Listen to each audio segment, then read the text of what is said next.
Buenas noches. Tras las elecciones del pasado domingo parece que no ha habido ni un segundo de respiro. Después de 6 meses de bloqueo, en menos de 48 horas, Sánchez e Iglesias firmaban este martes un preacuerdo de gobierno y ahora buscan a contrarreloj los apoyos o las abstenciones necesarios para superar una investidura antes de Navidad, algo que todavía no está nada claro. Al margen de la actualidad política, hoy nos vamos a acercar a la situación del cáncer en Canarias. ¿Por qué aumentan los casos en las islas? ¿Cómo se enfrentan a la enfermedad las personas con menos recursos? En Canarias tenemos un incremento relevante comparado con el resto del Estado español. Lo más duro yo te diría que es no tener economía para echar para adelante. Lo vemos todo en unos minutos, no se vayan.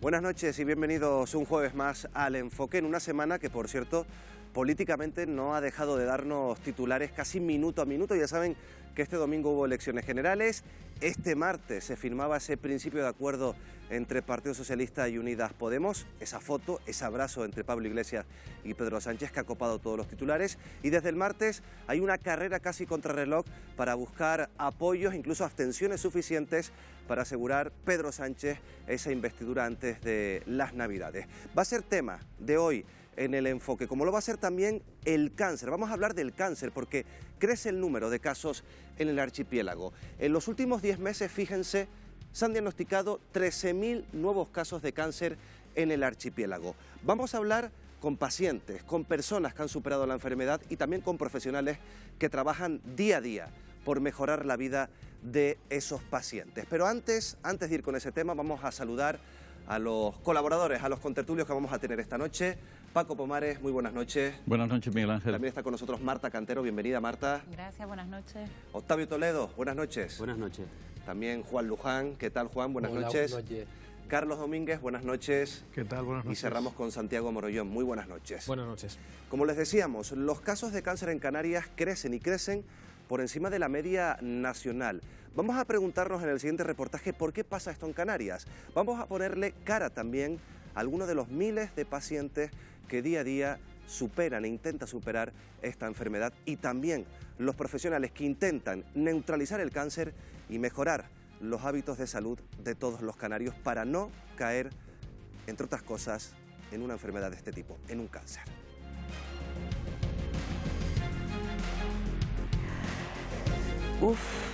Pues lo primero que pensé fue que el mundo se me podía caer encima. Lo primero que me vino a la mente fue mis hijas. Mis hijas, dije yo, Dios mío, ya no las voy a ver más. A ver, me pensé que me moría. Lo primero que pensé cuando me dijeron que tenía cáncer es que ya tenía mi sentencia de muerte.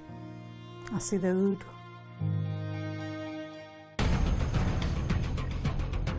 El cáncer aumenta en España.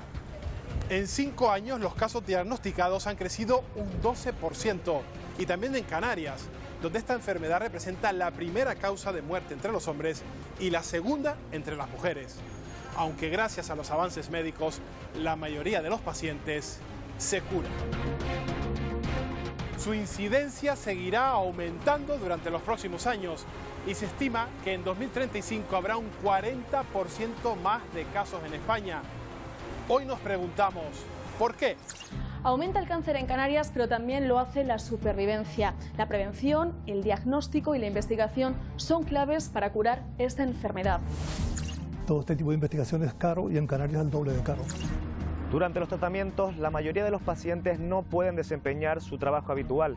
¿Se han planteado qué ocurre cuando esta enfermedad ataca a aquellos canarios que menos recursos tienen? He tenido muchísimos problemas para encontrar trabajo. Pues como verás, por mi aspecto físico, normalmente cuando terminas la quimioterapia el pelo crece, no ha sido mi caso y me he sentido pues rechazada. El envejecimiento de la población impulsa el crecimiento del cáncer. En torno al 40% de los pacientes supera los 70 años. cómo se afronta el tratamiento cuando uno es mayor. La compañía, alguien donde apoyarme moralmente. La soledad es muy mala consejera. El 40% de los cánceres podría evitarse si optáramos por una calidad de vida y por hábitos de vida saludables más apropiados. Canarias es una de las comunidades autónomas que más padece de obesidad. De hecho, hay 13 tipos de cáncer asociados a esta enfermedad. La obesidad es una bomba de relojería para casi todo. Así que hay una serie de situaciones que pueden poner en riesgo nuestra salud y inducir posiblemente o cooperar, porque no solamente es la alimentación, a que se desarrollen neoplasias, es decir, cáncer.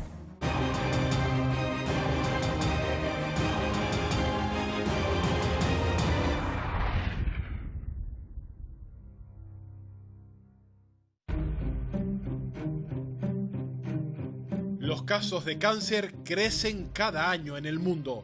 Se estima que en 2012 hubo 14 millones. El año pasado superaron los 18 millones. A nivel global, 1 de cada 5 hombres y 1 de cada 6 mujeres desarrollan un cáncer a lo largo de su vida. En lo que llevamos de año, en España se han diagnosticado más de 275.000 nuevos casos, un 10% más que hace 7 años. De manera general, en nuestro país, el cáncer ha aumentado en los últimos años. De hecho, este año ya tenemos más casos diagnosticados que el año anterior, y es un problema. Durante este 2019, en Canarias llevamos contabilizados 13.339 casos, casi un 14% más que en 2012. ¿Por qué en nuestro archipiélago se diagnostican más casos que en la media nacional? Buscamos respuestas.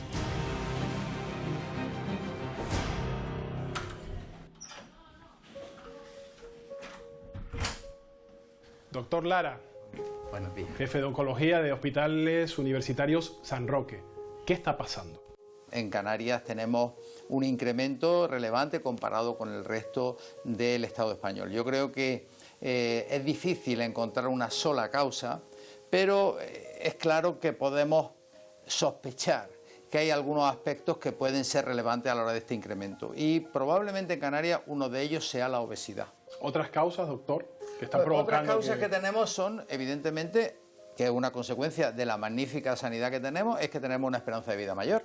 Y el cáncer aparece cada vez más en edades más avanzadas. Hoy en día tenemos afortunadamente que nuestros mayores están en unas circunstancias vitales excepcionales, con unas expectativas de vida muy altas y que cuando aparece el tumor pues requieren un tratamiento.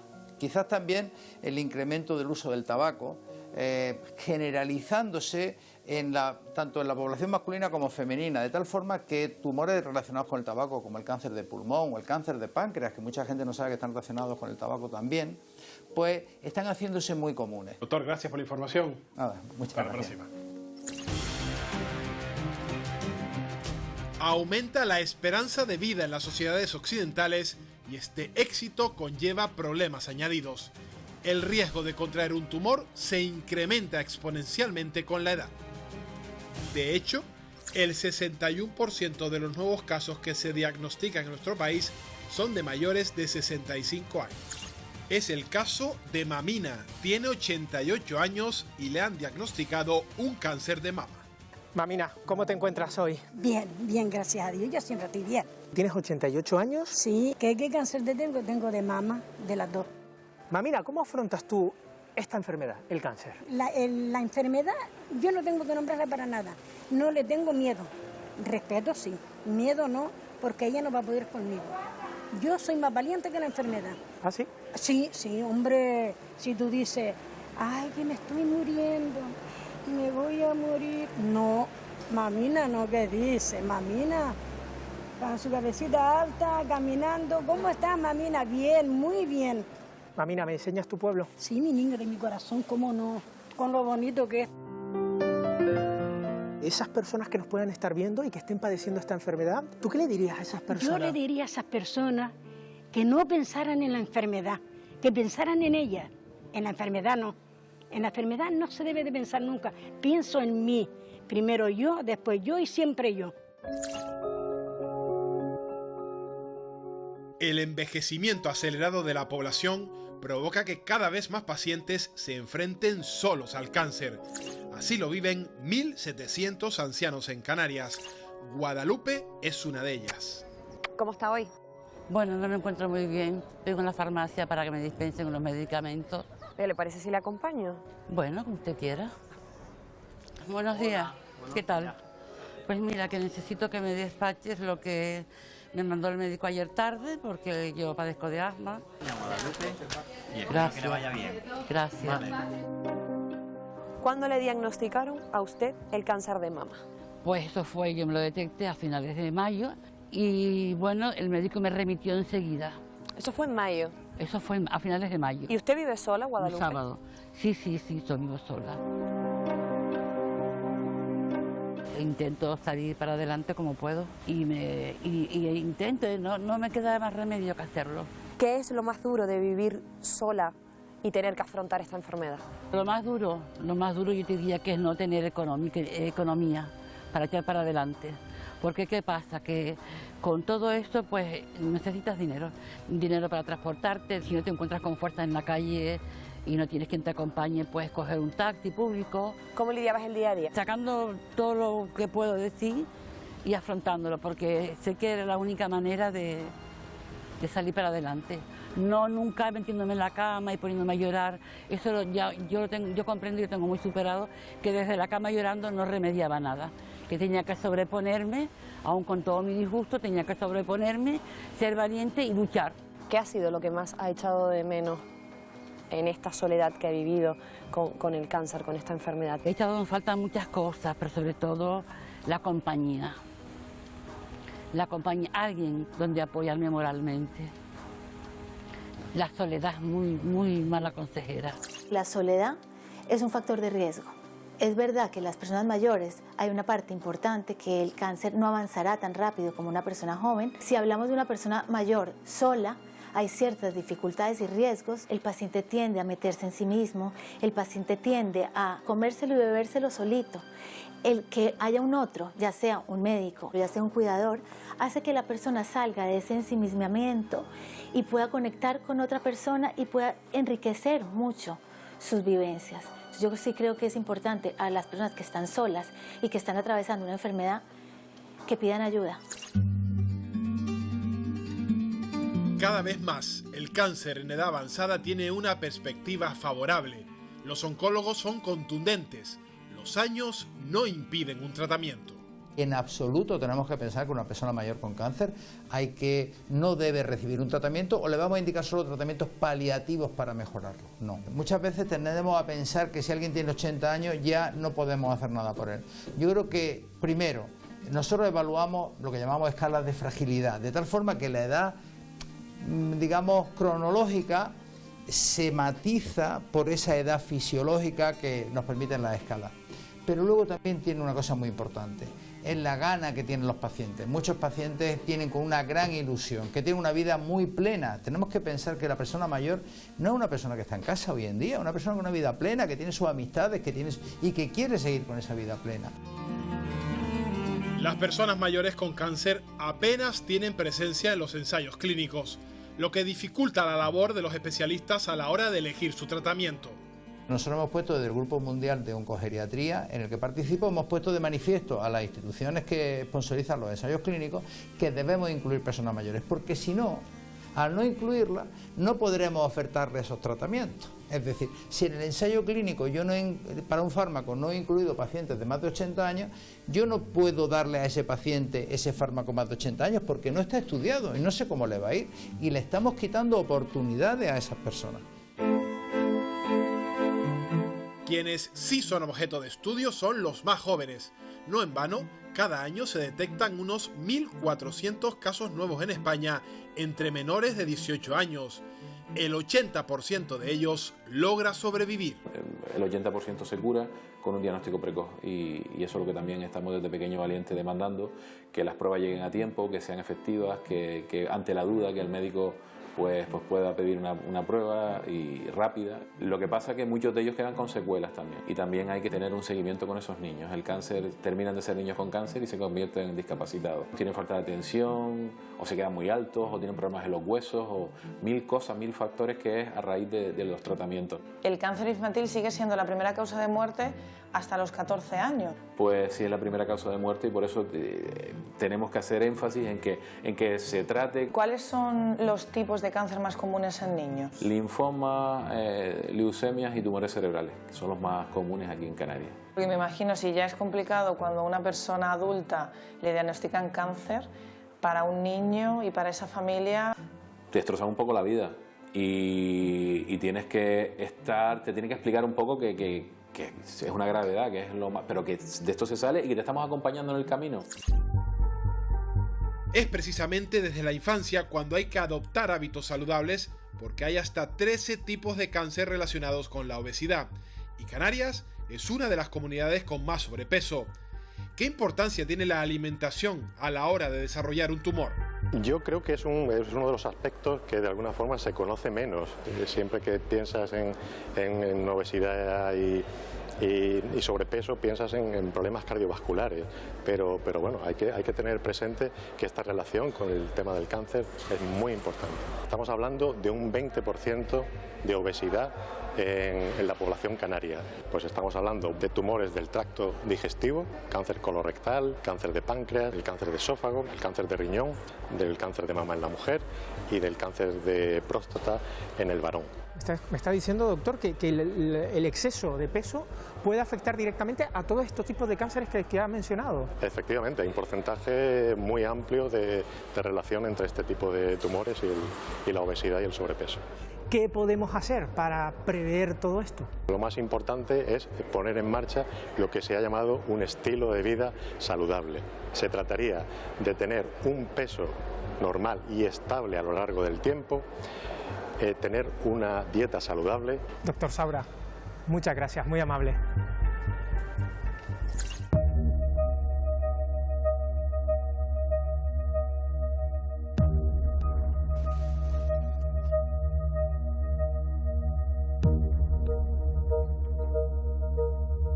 Judith López, endocrina, muchas gracias por recibirnos. Judith, hemos preparado una serie de productos ultraprocesados. ¿Está la mala alimentación asociada directamente con el cáncer? La obesidad se asocia a determinados tipos de cánceres y en general la utilización de estos químicos puede interferir con algunas rutas celulares que haga que se desencadene el cáncer. Doctora, ¿la obesidad podríamos decir que es una bomba de relojería? La obesidad es una bomba de relojería para casi todo. Hay que lanzar un mensaje de seguridad a la población. No es que yo me vaya a comer un bollo ultraprocesado y mañana tenga un cáncer. Pero sí que hay una serie de situaciones que pueden poner en riesgo nuestra salud y inducir posiblemente o cooperar, porque no solamente es la alimentación, a que se desarrollen neoplasias, es decir, cáncer. Si te das cuenta, todo lo ultraprocesado y muchas cosas no ultraprocesadas están envueltos en determinados plásticos. Estos plásticos sí que pueden generar productos químicos que son no demasiado saludables. ¿Qué alimentación optativa nos propone usted? Un lácteo más una fruta natural, mejor que un zumo, porque va menos procesado, porque tienes la fibra de la fruta que también previene determinados tipos de cánceres y porque tiene menos azúcares. Judith López, endocrina, muchísimas gracias. A ustedes, venga, buenas tardes. Pero no solo la alimentación es importante. Se calcula que si además de consumir alimentos saludables, redujésemos el sedentarismo, el consumo de alcohol y dejáramos el tabaco, el riesgo de padecer cáncer se podría reducir hasta un 40%. Los casos de cáncer en los últimos 5 años han aumentado el doble en mujeres que en hombres. Además, en el caso de las mujeres, el de pulmón es uno de los más diagnosticados.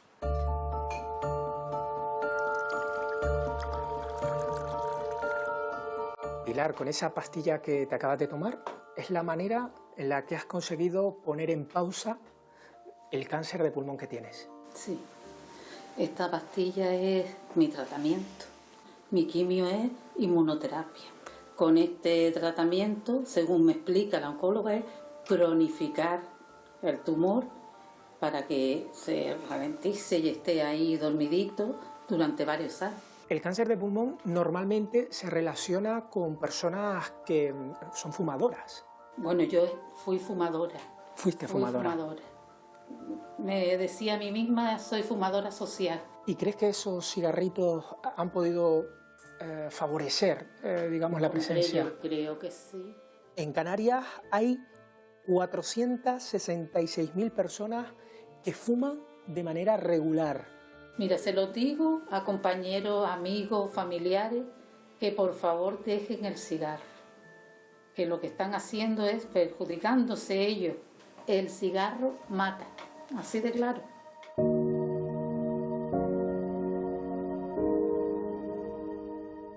Elvis, ¿cuál es la incidencia del cáncer de pulmón en Canarias? El cáncer de pulmón es la segundo tumor de incidencia a nivel mundial. Estamos hablando que en España en el 2019 se van a diagnosticar 29.000 casos nuevos de cáncer de pulmón. Una persona cada 20 minutos en España fallece de cáncer de pulmón. No es la primera causa de cáncer en Canarias, es la segunda, pero igual es la primera en mortalidad. Por lo tanto, ¿es un problema? Sí, y es grande. En los últimos años el cáncer de pulmón ha aumentado un 17% la incidencia. Y esto me puedes preguntar, ¿y por qué? Bueno, te digo, lo primero es el hábito tabáquico. No se puede fumar.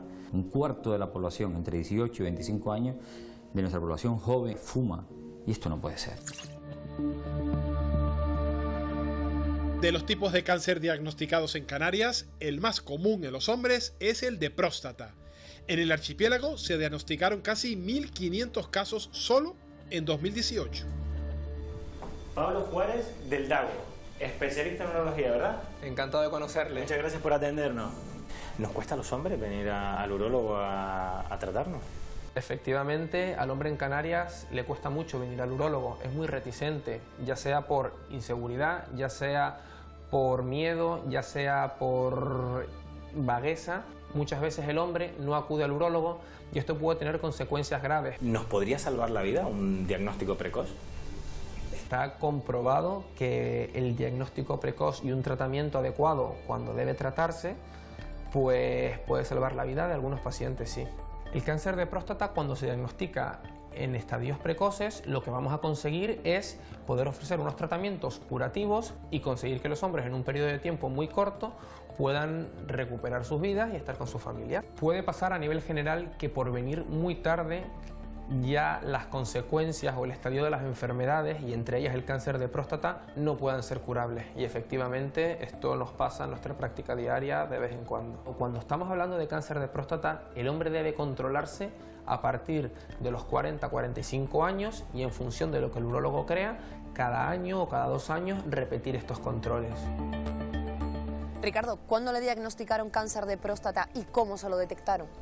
Pues te van haciendo analíticas que se llaman PSA, los valores tumorales, y empiezan a subir, y cuando empiezan a subir los valores tumorales es que algo no va bien. Y desde esa primera prueba hasta que finalmente te dicen que tienes cáncer de próstata, ¿cuánto tiempo ha pasado? Pues 1 año, se te hace largo y estás todo el día pensando en qué es lo que tienes, porque no lo entiendes, dices, tengo cáncer y estás ahí todos los días comiendo la cabeza. ¿Qué cambió en tu vida desde el momento en el que te dijeron que tenías cáncer de próstata? Pues cuando te dice la uróloga que tienes cáncer de próstata, pues se te para el mundo. Estás pensando en tu familia, en ti, qué va a pasar, te vas a curar, no te vas a curar. Tienes fe y tal, pues esperamos en curarnos, ¿no? En las mujeres el cáncer de mama sigue siendo el más frecuente. En España afecta a 100.000 mujeres y va en aumento. Cada año se diagnostican más de 33.000 nuevos casos. En Canarias se están diagnosticando más de 1.400, una cifra que no ha parado de crecer. ¿Ha aumentado los casos de cáncer de mama en los últimos años? Realmente lo que ocurre en los últimos años es que al hacerse el diagnóstico precoz, las campañas de diagnóstico precoz del Servicio Canario de la Salud, pues entonces se diagnostican más casos, pero realmente esos casos ya estaban ahí, lo que pasa es que no se diagnosticaban, ¿vale? Para nosotros el cáncer de mama es el más prevalente en todas las mujeres, o sea, es el cáncer más frecuente. Ante esta delicada realidad, las pruebas de prevención rutinarias son fundamentales para la detección precoz del cáncer. En estos momentos me dirijo al encuentro de Mari Carmen, una mujer que hoy tiene cita para hacerse una de esas pruebas.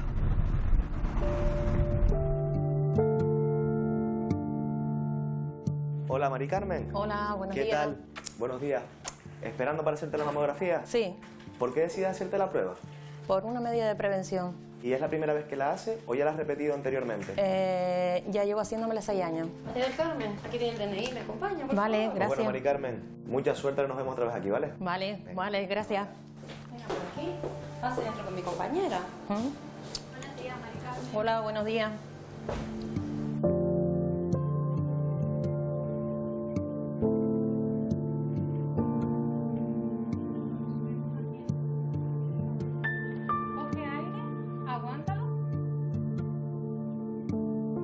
¿Pueden pasar conmigo por aquí? Vale. Vamos, que te acompaño. Hola Mari Carmen, ¿cómo Hola, doctor. estás? Hola doctor, ¿qué tal? Aquí Mari Carmen tienes los resultados de tu mamografía, está todo bien, no tienes ninguna alteración que haga sospechar nada. Hoy en día, ¿por qué son tan importantes estas pruebas? La mamografía es la única arma diagnóstica que tenemos para detectar precozmente el cáncer de mama. Por eso hay que someterse rutinariamente, aparte de ir al ginecólogo o a tu médico para que te haga la exploración, pues conviene hacerse las mamografías para poder detectar precozmente el cáncer. Vale, doctor, ¿y este tipo de pruebas, cada cuánto tiempo hay que repetirlas para llevar a cabo un control responsable? Una cosa que hoy día no se ve, a lo mejor el año que viene ya la podemos detectar y por eso es lo que hay que hacer una mamografía una vez al año. ¿Qué le diría a esas personas que por miedo o desconocimiento a día de hoy no han recurrido a este tipo de pruebas o de prácticas?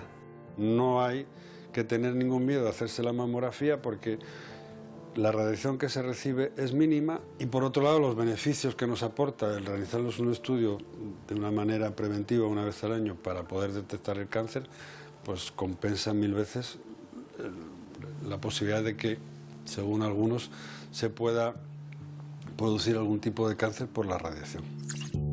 Padecer cáncer y encontrarse en una situación laboral difícil supone un lastre más para los afectados. En Canarias, cada año se diagnostica un cáncer a más de 600 desempleados, a más de 500 autónomos y a más de 160 personas que cobran el salario mínimo interprofesional. ¿Se han preguntado lo que supone padecer esta enfermedad para la economía de estas personas?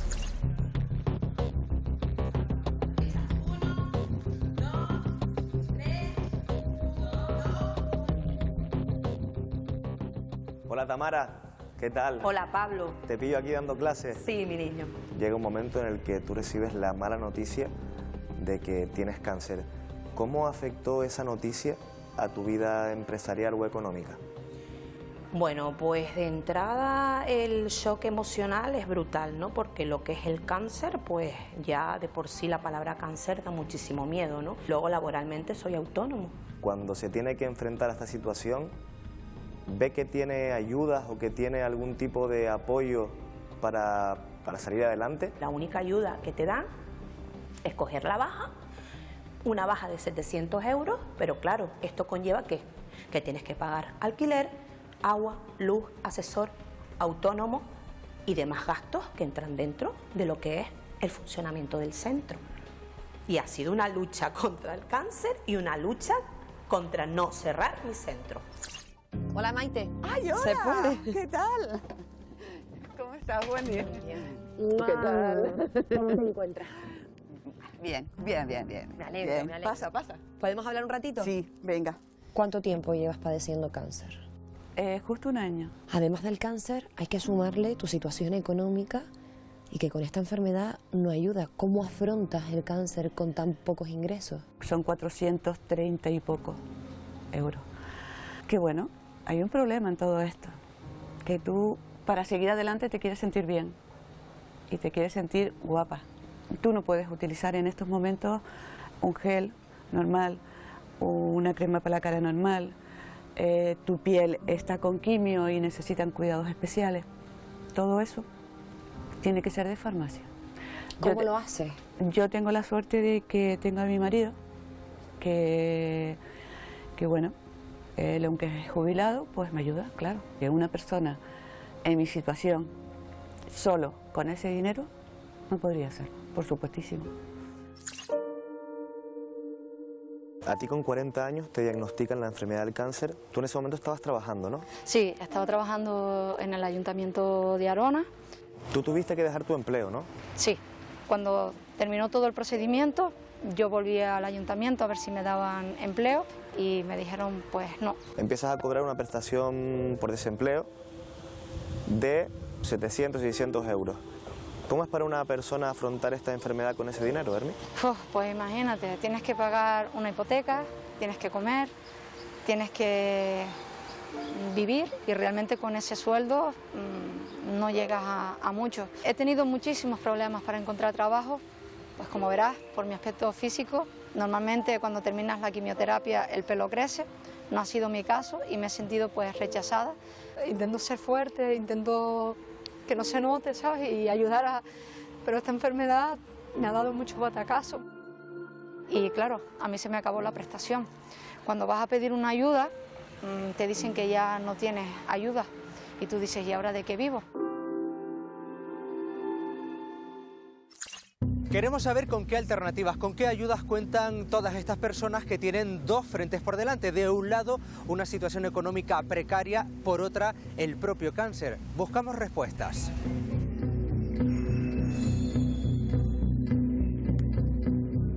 Los casos que acabamos de ver, personas que tienen que hacer frente al cáncer y a una situación económica precaria, ¿con qué recursos cuentan?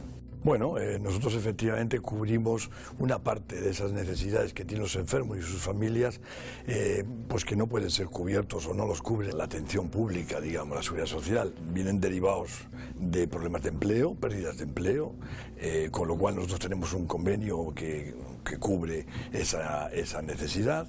Le buscamos un trabajo a las personas o a sus familias que lo hayan perdido durante la enfermedad.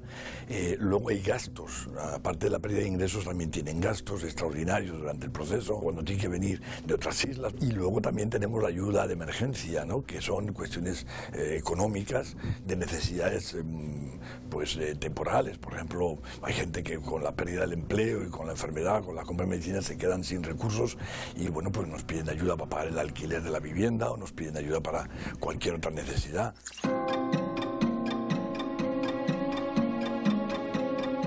La incidencia del cáncer seguirá en aumento.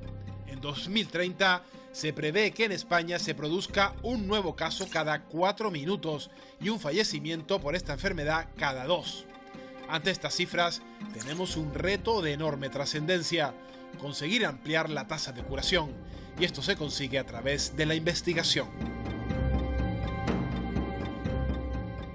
La enfermedad se terminará curando a base de investigación y en ese sentido la verdad es que se están dando pasos de gigante. Nosotros tenemos un proyecto que tratamos de involucrar a toda la sociedad, incluido el gobierno, y es que en el año 2030 pasemos del 70% de supervivencia en los enfermos, ¿no? Ahora estamos superando el 50% y hace unos años fallecían la mayoría. En Canarias, un equipo de investigadores ha hallado un fármaco antitumoral que podría ser efectivo contra el cáncer de mama más agresivo.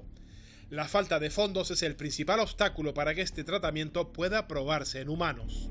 Estamos trabajando en un tipo de cáncer que es muy difícil de tratar, que es el que llamamos cáncer de mama triple negativo, que es un tipo de cáncer que es de mujeres jóvenes.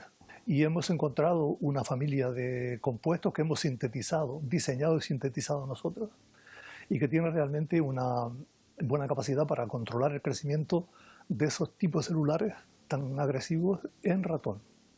Entonces, en la actualidad estamos intentando seguir avanzando en ese proceso hasta conseguir financiación para desarrollarlo y poderlo llevar al mercado. Doctor, comentaba que la financiación es un tema bastante importante para poder llevar a cabo la finalización de este proyecto. Todo este tipo de investigación es caro y en Canarias es el doble de caro. No podemos quejarnos tampoco de que no haya habido apoyo. En realidad ha habido apoyo institucional razonablemente bueno por parte, sobre todo, del Cabildo de Gran Canaria. ¿Querríamos más? Pues querríamos mucho más. En 10 años habremos gastado tal vez 2 millones de euros. de los 2 millones y pico que se han gastado, más de 1,5 millones es privado.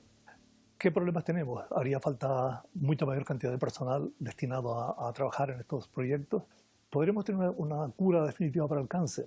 ¿Podremos vivir con cáncer y no morir de cáncer?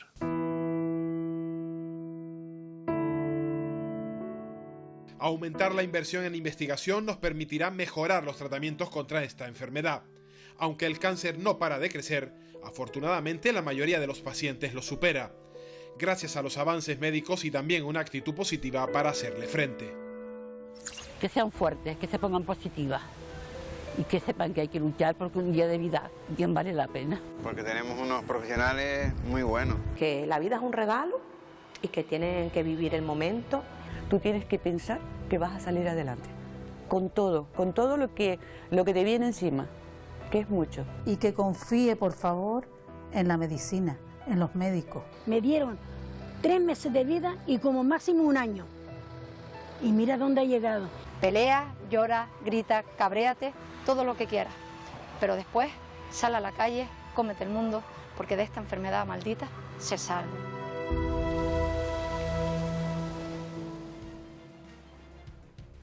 Bueno, lo acabamos de ver, el cáncer aumenta y lo seguirá haciendo en los próximos años en el archipiélago. Es la segunda causa de muerte por enfermedad y dentro de muy poquito podría ser ya la primera. Hemos visto en el reportaje, y se lo voy a trasladar esta noche como primera cuestión, la relación que puede haber entre el cáncer y la obesidad. Se dice, hablan los científicos, de que incluso hasta 13 tipos de cáncer podrían estar relacionados con la obesidad.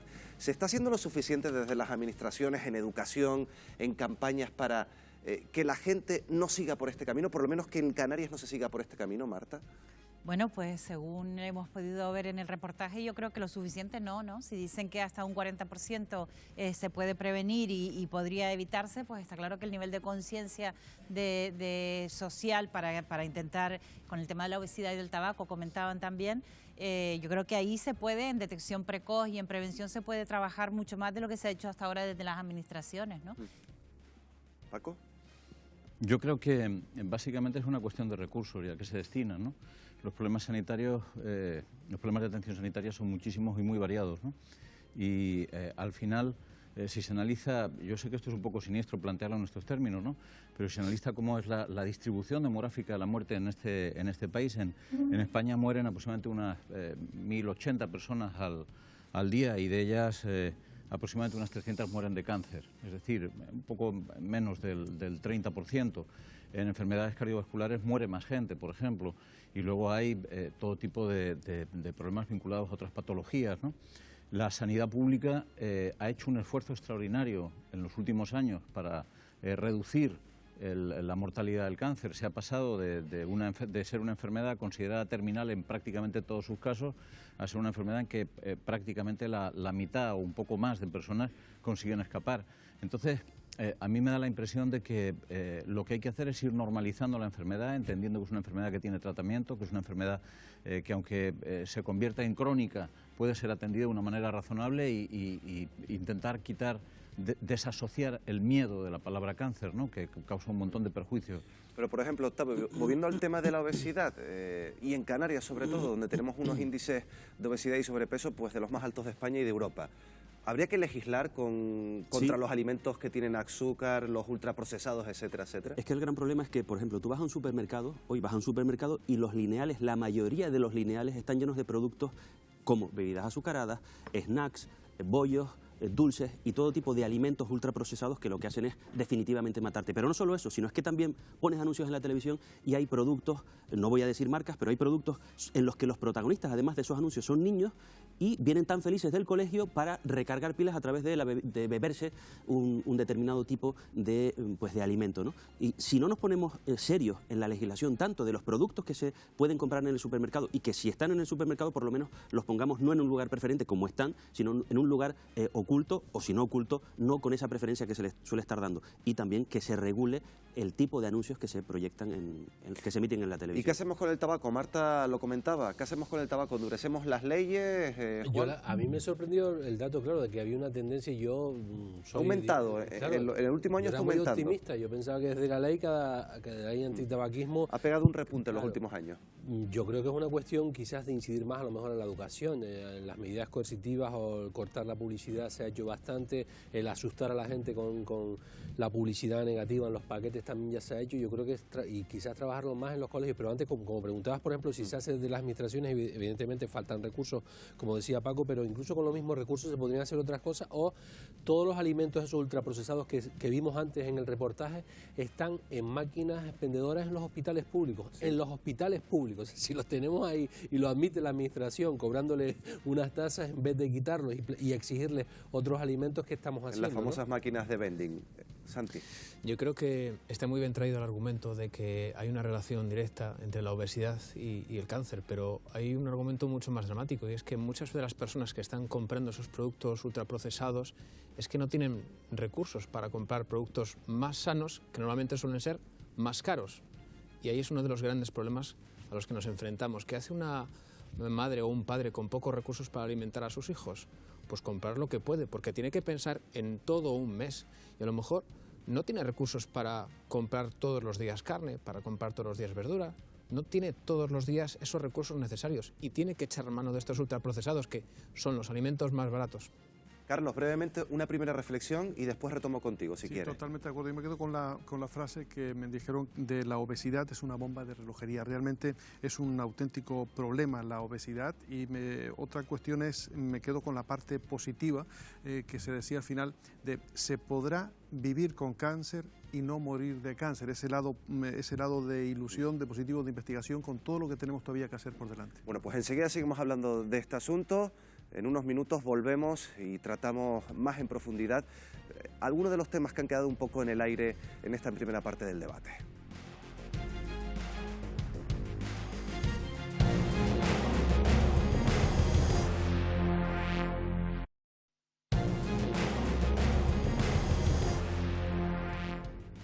Retomamos el debate que habíamos dejado en el aire antes de la publicidad y vamos a recomenzar, como decíamos, con un dato. Fíjense, hay asociaciones oncológicas que denuncian que muchos pacientes en nuestro país tienen que recorrer alrededor de 100 kilómetros para recibir un tratamiento de radioterapia, entre ellos pacientes de las islas no capitalinas en el archipiélago. Wendy Fuentes, buenas noches.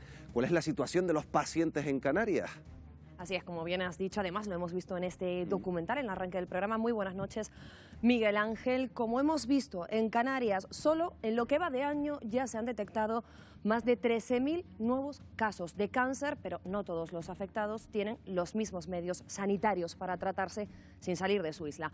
Por ejemplo, los aceleradores utilizados para el tratamiento de radioterapia solo están en las islas capitalinas. En Gran Canaria hay instalados 4, todos en el Hospital Dr. Negrín, mientras que en los 2 centros de Tenerife hay 8, 4 en cada uno de ellos. En el resto de las islas no existe todavía la posibilidad de tratarse con este método. Esta carencia de medios en las islas no capitalinas obliga a muchos canarios a tener que viajar para recibir tratamiento. Para intentar aliviar este trance, algunas asociaciones disponen de pisos donde poder acogerlos. Son muchos gastos, casa, comida, transporte. Entonces, la verdad que el piso nos ayuda bastante a suplir el gasto tan grande que genera todo esto. Para oncología de niños no hay nada. Hay que tener un presupuesto grande. Estamos yendo y viniendo cada que tiene cita en el hospital o tiene que ingresar.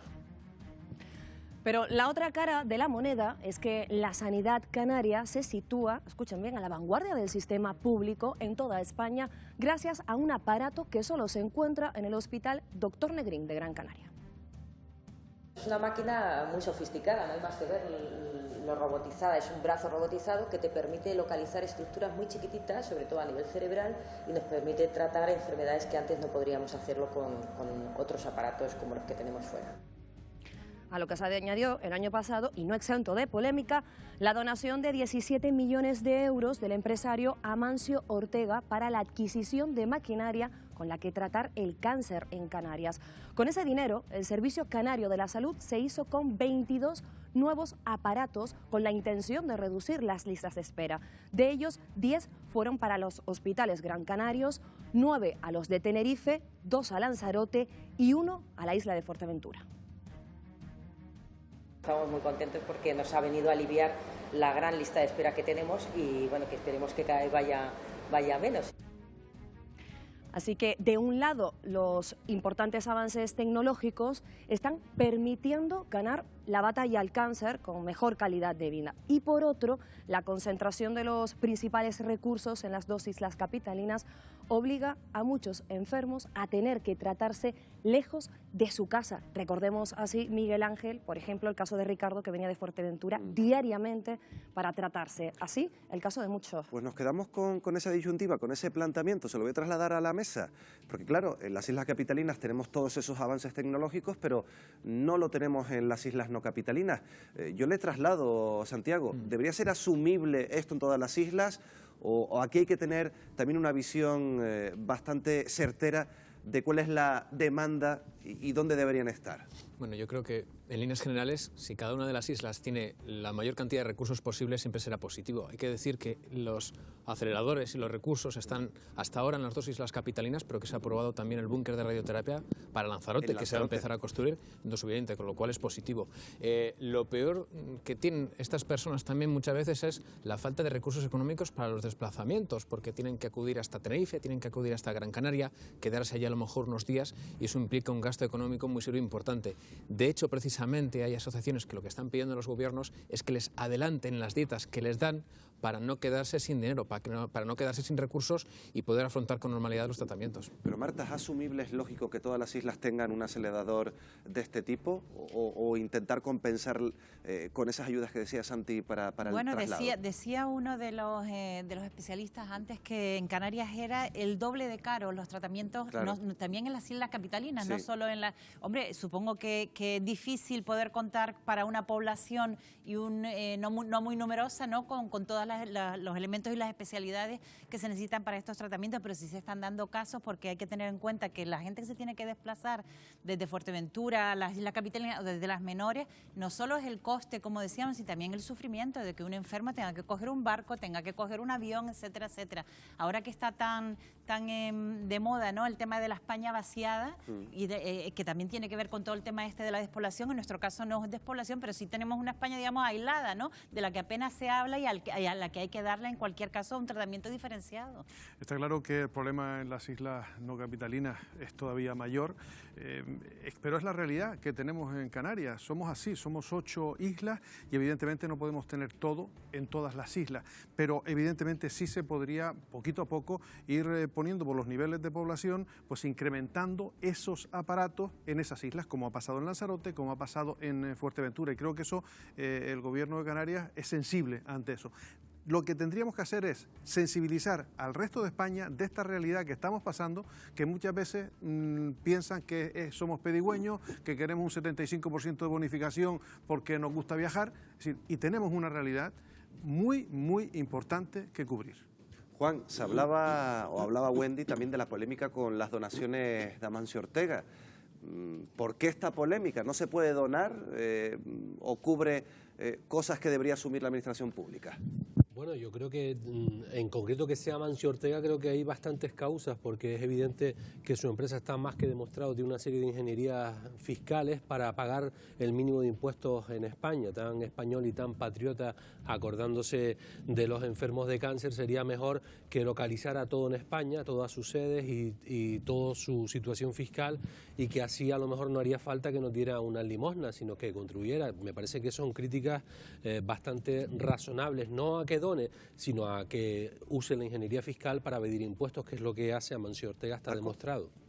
Bueno, si me lo permites, me gustaría, antes de hablar del asunto de Amancio Ortega, que es una polémica de cierto interés social, me gustaría recordar que los aceleradores que hay en Tenerife y en Gran Canaria atienden entre potencialmente atienden entre 200 y 125.000 personas, 200.000 personas y 125.000 personas. La Isla del Hierro tiene una población de 10.000 personas, la de La Gomera no llega a los 30 en estos momentos. Hay que tener también en cuenta para qué se destinan los recursos, porque podríamos, en atención a facilitarle las cosas lo más posible a algunas personas, privar a otras. Por dedicar recursos a sitios donde hay muy poca gente. Si instaláramos un acelerador lineal, voy a hacer una caricatura, en La Graciosa pues probablemente estaría sin usarse por los siglos de los siglos, o a lo mejor habría un caso muy de vez en cuando. Entonces, yo creo que tenemos que ser lógicos e intentar que haya un uso razonable de las cosas. En cuanto al tema de Amancio Ortega, no conozco cuál es la situación contable y fiscal de Amancio Ortega, pero desde luego si hace una donación al sistema público de salud, yo no me voy a rasgar las vestiduras. Es decir, al final son dos cosas diferentes. Si el señor Amancio Ortega nos está robando con los impuestos, pues lo que habrá que hacer será perseguirlo por la vía de Hacienda. Si hace una donación a los hospitales públicos, lo que hay que hacer es agradecérselo, porque siempre vienen bien. Ese es mi criterio, pero bueno, a lo mejor yo soy un tipo un poco antiguo. Bueno, ahora seguimos con el debate, pero vamos a sumar una voz a esta tertulia. Tenemos con nosotros a Álvaro Rodríguez Lescure, que es presidente de la Sociedad Española de Oncología Médica. Señor Rodríguez, muy buenas noches. Hola, ¿qué tal? Muy buenas noches. Bueno, el cáncer, ¿mala suerte o una cuestión de hábitos? Porque esto es una pregunta que ha estado sobrevolando, mejor dicho, esta noche El Enfoque. Pues los dos planteamientos son correctos, tanto mala suerte, en el sentido de la probabilidad, y también los malos hábitos. Las causas del cáncer son múltiples, ¿no? Hablamos de muchos cánceres, ¿no? Del cáncer, son muchas enfermedades diferentes. Hay una cuestión probabilística, de probabilidad, y que hace también que precisamente la edad sea un gran factor de riesgo.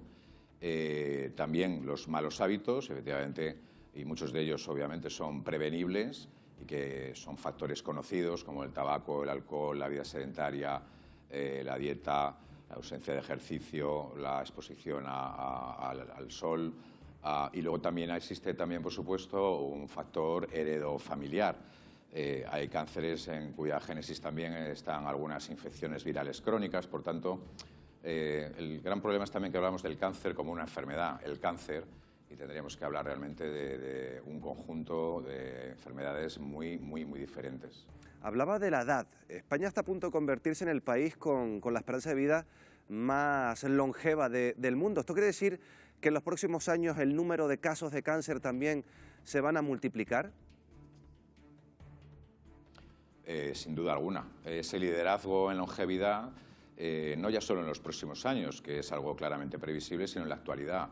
En cualquier servicio de oncología, en cualquier hospital donde se valoran los nuevos casos de cáncer, el cáncer que incide, lo que vemos cada vez más es que atendemos en primeras visitas a pacientes diagnosticados de cáncer a una edad mucho mayor. Hay que pensar que en ese sentido, en nuestro país ahora mismo somos aproximadamente, entiendo, algo más de 47 millones de habitantes. Pues en la actualidad habrá algo más de 8 millones de personas que tienen más de 65 años. Pero pues en 10 años pues, estaremos en algo más de 10 y posiblemente pues, para el 2035 pues, estaremos en más de 12 millones de personas por encima de los 65 años. Y además, para ese momento, con una fracción muy importante de ellos con 80 o más años de edad. Por lo tanto, la previsión es clarísima, ya está ocurriendo en los últimos años, pero la previsión es que esa incidencia en el número de casos de cáncer vinculado a ese peaje que tenemos que pagar, ¿no? Que es vivir más, pues va a ser una realidad, ya lo es, pero lo va a ser y mucho más en los próximos años. Usted comentaba en alguna contraentrevista, si no me equivoco, que se necesitaría más tiempo para que los médicos tuvieran en esas consultas con los pacientes oncológicos. Claro, esto está muy bien, pero ¿esto es posible en un sistema sanitario como el español que está colapsado en muchas comunidades autónomas? ¿Es posible dedicar más tiempo a los pacientes oncológicos? Bueno, es una necesidad absoluta y una cuestión de calidad, no solo humanización, sino de calidad en la atención y de proveer una atención excelente. Es imposible abordar una enfermedad tan compleja con lo que supone para un ser humano un diagnóstico de cáncer, con todas las implicaciones que tienen de pronóstico, de cambio de tu vida, de tratamientos complejos, prolongados y que pueden incluso, pues, obviamente, amenazar tu vida, tu calidad de vida, incluso acortarla, ¿no? Por supuesto, muchas situaciones plantear curación, pero dentro de una complejidad enorme. A nadie se le escapa que es absolutamente inaceptable manejar esa situación sin información, sin tiempo para proveer esa información, sopesar riesgos, beneficios. Hay que hablar de muchas cosas, de pronóstico, de cosas de tratamiento, de efectos secundarios, de opciones.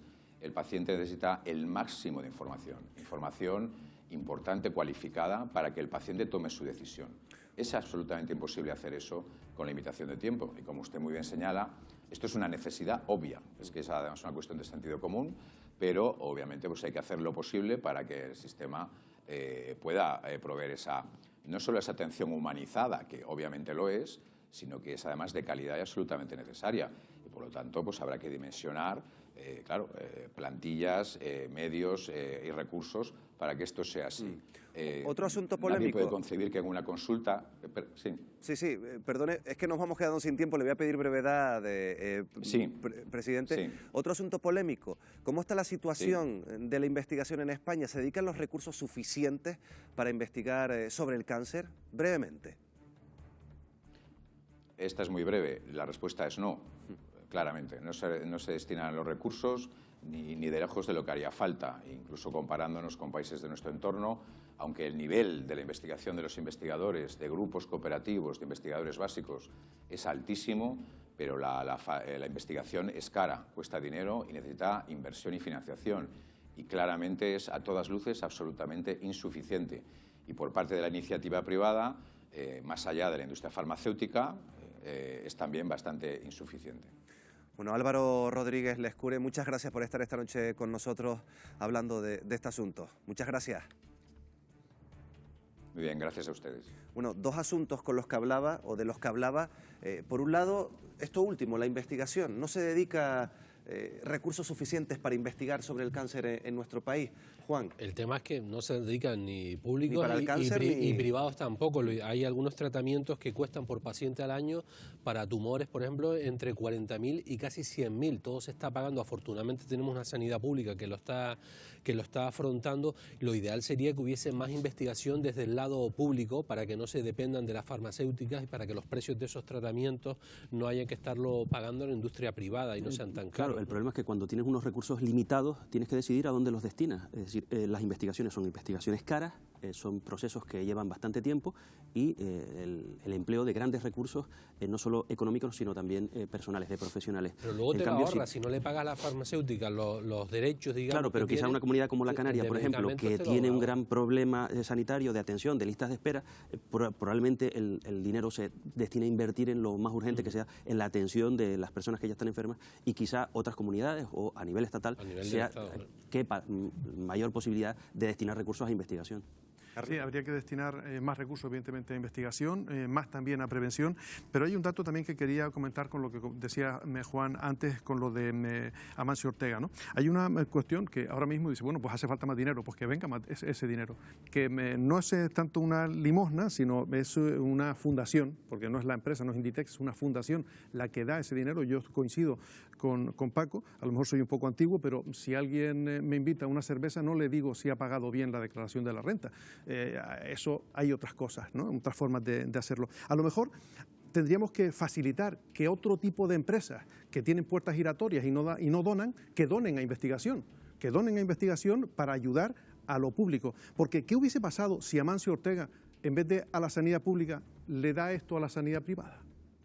Sí, pero de todas formas yo creo que él ha logrado el objetivo, que es que haya gente que lo defienda, que aunque se consideren antiguos, y a lo mejor le beneficia a sus empresas, porque no tenía por qué enterarse tampoco todo el mundo. Ha logrado su objetivo y su propaganda, pero evidentemente yo no me sumo al homenaje de alguien que utiliza estrategias como la SICAF y demás. En mi opinión, muy forzado, es decir, porque esto de centrar en el si le tiene buena imagen o mala imagen en función de una donación, la verdad que me parece absolutamente forzado también. Yo estoy más en la línea de ustedes, sobre todo porque ojalá hubiera muchos millonarios dedicando mucho más dinero a las investigaciones y a las donaciones en sanidad, etcétera, aparte de ingeniería fiscal. Aparte de pagar sus impuestos, aparte de pagarlo. Pero es que la ingeniería financiera fiscal, como la queráis llamar, la tienen todas las empresas de un mínimo tamaño, es decir, cualquier empresa siempre estudia la forma de pagar los menos impuestos posibles, o sea que podemos decir CERA como podemos decir cualquier otra empresa de más de 100 trabajadores, pero estamos hablando de una en concreto que tiene casi 50.000 empleados solamente en España y no sé cuántos en todo el mundo. Sí, en todo el mundo tiene, que hace marca sitio España, donde se pagan al mes 50 euros, vale, por ejemplo en la India. Perfecto, pero vamos a centrarnos en España, vamos a centrarnos un segundo en España y en lo que tenemos aquí, ¿vale? Porque es que podemos sacar múltiples derivadas, pero esa es muy sencilla, la que tú te acabas de sacar de la manga. Sencilla, sí, es muy sencillo del dato de los beneficios de las empresas de Amancio Ortega, la explotación infantil en países asiáticos. Vamos a centrarnos un poquito en lo que crea para España esta empresa, que yo creo que es mucho. Y un dato más, por cierto, que yo creo que a lo mejor, sí, brevemente, a la hora de destinar más recursos, Nicolás Díaz Chico es el investigador que ha salido antes de la Universidad de Las Palmas de Gran Canaria. Yo creo que a lo mejor, y es bueno decirlo, este tipo de investigaciones se puede dotar dinero a la RIC, a la Reserva de Inversiones de Canarias, que es uno de los grandes instrumentos financieros que tenemos en las islas. Y precisamente a la hora de meter más dinero a la investigación, pienso que es una buena forma para muchas empresas que quieren extraer ese beneficio. Hablaban de la polémica de la donación de Amancio Ortega. Otra polémica es que el precio de los fármacos destinados al cáncer se ha duplicado en la última década. Aquí entramos dentro de un campo interesante sobre si se puede hacer negocio, no se puede hacer negocio, etcétera, etcétera. Vamos a preguntárselo a Vanessa López, que es directora de la Fundación Salud por Derecho. Vanessa López, buenas noches. Hola, buenas noches. ¿Está justificado que tratamientos contra el cáncer cuesten alrededor de 300.000 euros, Vanessa? Bueno, en principio el problema es que no sabemos, ¿no?, qué hay detrás de ese precio, ¿no? Las compañías farmacéuticas normalmente justifican que el alto precio es porque los costes de investigar, desarrollar y fabricar un fármaco es muy elevado, pero lo cierto es que no tenemos datos fidedignos y transparentes sobre esos costes, ¿no? Y por otra parte también, bueno, pues cada vez hay más información, más análisis, ¿no?, muy solventes que dicen que esos costes no son tales y que por otra parte también gran parte de las inversiones que se realizan para desarrollar estos fármacos son inversiones públicas, ¿no? Por tanto, un aspecto fundamental es conocer en base a que se fijan esos precios y para eso es necesario, bueno, pues conocer, ¿no?, todos los costes y quién pone el dinero. Pero ¿a quién beneficia esta falta de transparencia? Bueno, nosotros consideramos que el sistema actual, ¿no?, de cómo se fijan los precios, fundamentalmente favorece a las compañías farmacéuticas, ¿no?, y va en detrimento de las arcas públicas y del acceso a los fármacos de la población, ¿no? Lo que estamos pidiendo es que el sistema de fijación de precios, en lugar de basarse como es actualmente en lo que digamos están dispuestos a pagar las administraciones públicas, se base en función de los costes reales de investigación, desarrollo, comercialización, que se tenga en cuenta cuál es el aporte público que se hace y que luego hay un beneficio razonable, ¿no? Esto no está pasando actualmente. En este tipo de circunstancias, Vanessa, ¿este tipo de comercialización tiene que regirse por las leyes del mercado? Porque estamos hablando, y por eso es polémico, de enfermos de cáncer. Bueno, realmente cuando hablamos de medicamentos consideramos que no estamos hablando de un bien de consumo cualquiera, ¿no? No es un teléfono móvil, no es un coche, hablamos de productos de los que depende la vida de la gente, en el caso del cáncer y otras muchas enfermedades, ¿no? Por tanto, consideramos que el sistema actual, que efectivamente se basa en las leyes del mercado, no funciona, ¿no? Y eso es algo que hay que cambiar de raíz. Vanessa López, directora de la Fundación Salud por Derecho. Muchas gracias, buenas noches. Gracias a vosotros. Paco, esto es un asunto polémico. El No, tema no es un asunto del polémico. precio. Bueno, No es un polémico, asunto polémico. Yo hay creo que- organizaciones que yo sí lo creo que consideran polémico. La señora López tiene absolutamente toda la razón, ha puesto el dedo en la llaga. Es un escándalo que en este país, pero un verdadero escándalo, donde la compra de medicamentos y sobre todo la compra de medicamentos costosos se realiza en un 90% con recursos públicos, porque son medicamentos que se compran para el sistema público de sanidad. Es una vergüenza que no haya intervención sobre los precios, que no se conozcan los precios. Y sabemos perfectamente lo que ha ocurrido con otros tratamientos costosísimos cuando se han reventado los mecanismos de patente. No hay más que mirar a lo que ocurrió con el tratamiento del SIDA, absolutamente controlado por las farmacéuticas durante mucho tiempo, hasta que algunos países del mundo decidieron que se pasaban por el arco de triunfo las patentes del SIDA. de Y a partir de Sudáfrica, ahí y otro consiguieron acabar con la enfermedad, o por lo menos contenerla en sitios donde se pensaba que el SIDA iba a ser imbatible, como por ejemplo la India o como por ejemplo África. Yo creo que si una farmacéutica quiere vender al mercado, al libre mercado, sus productos, puede fijar sus precios porque estamos en un sistema capitalista. Pero si una farmacéutica quiere vender al Estado, que es lo que hace, colocando el 90% de su producción al Estado, tiene que atenerse a precios formales. Cuando el Estado entra a licitar cualquier tipo de cosa, la licita en base al coste real de lo que se produce. Cuando el Estado licita una carretera, establece cuáles son los mecanismos, cuánto hay que pagar por kilómetro, cuánto hay que gastar en asfalto, etcétera, etcétera. ¿Qué es lo que sucede? Que las farmacéuticas controlan la información de sus procesos. Y ese control es lo que permite que se esté jugando económicamente con la vida y la muerte de las personas. Cuando te dije que no era polémico es porque creo que es un escándalo sin paliativos. Claro. Más allá que polémico. Claro, la falta, yo totalmente de acuerdo, también la falta de control de las farmacéuticas es algo que sabemos, todos conocemos y sabemos todos los abusos que se cometen en este sentido. Lo que pasa que también eso de que no todos los pacientes tienen los mismos medios, hay una parte de los tratamientos, cueste lo que cuesten, que tienen que ser atendidos por la sanidad pública en función de la renta de cada uno. Mire, y tienen que asumirse porque es que si no los están desahuciando de por vida, si no pueden pagarlo. Les voy a dar un dato, porque Paco hablaba de otros países. Un mismo medicamento puede tener un precio de 180 euros en Sudáfrica y de 1.200 euros en España. Esto pasa con muchos medicamentos. Es que están jugando con nuestra salud y lo que decía Paco, ¿quién le pone el cascabel al gato? ¿Quién pone coto a este abuso que están practicando las farmacéuticas con los precios de los fármacos que en muchos casos depende la vida de las personas, la posibilidad de que lo tomen o no?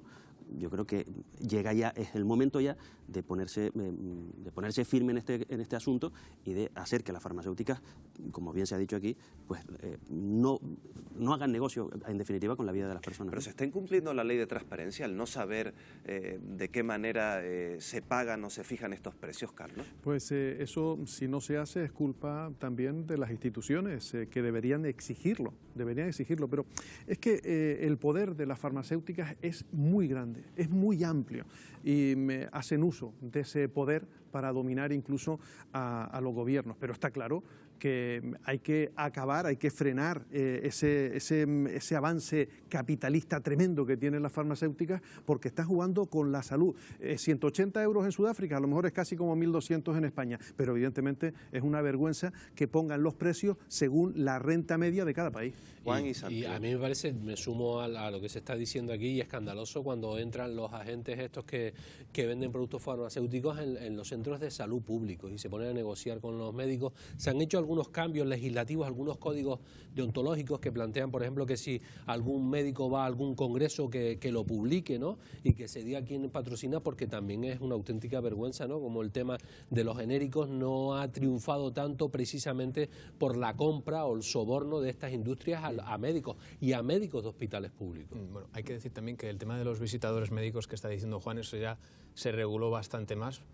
Y que ahora ya no es así, en plan de que estas personas no llegan a la consulta de un médico y el médico les encarga tanto. Esto ya no funciona así, es totalmente distinto.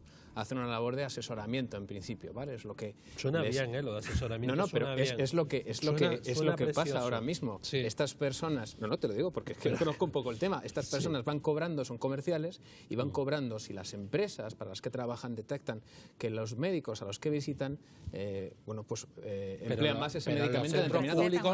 Pero no están vendiendo un médico directamente. Ojo con eso, que estás diciendo algo que no es así.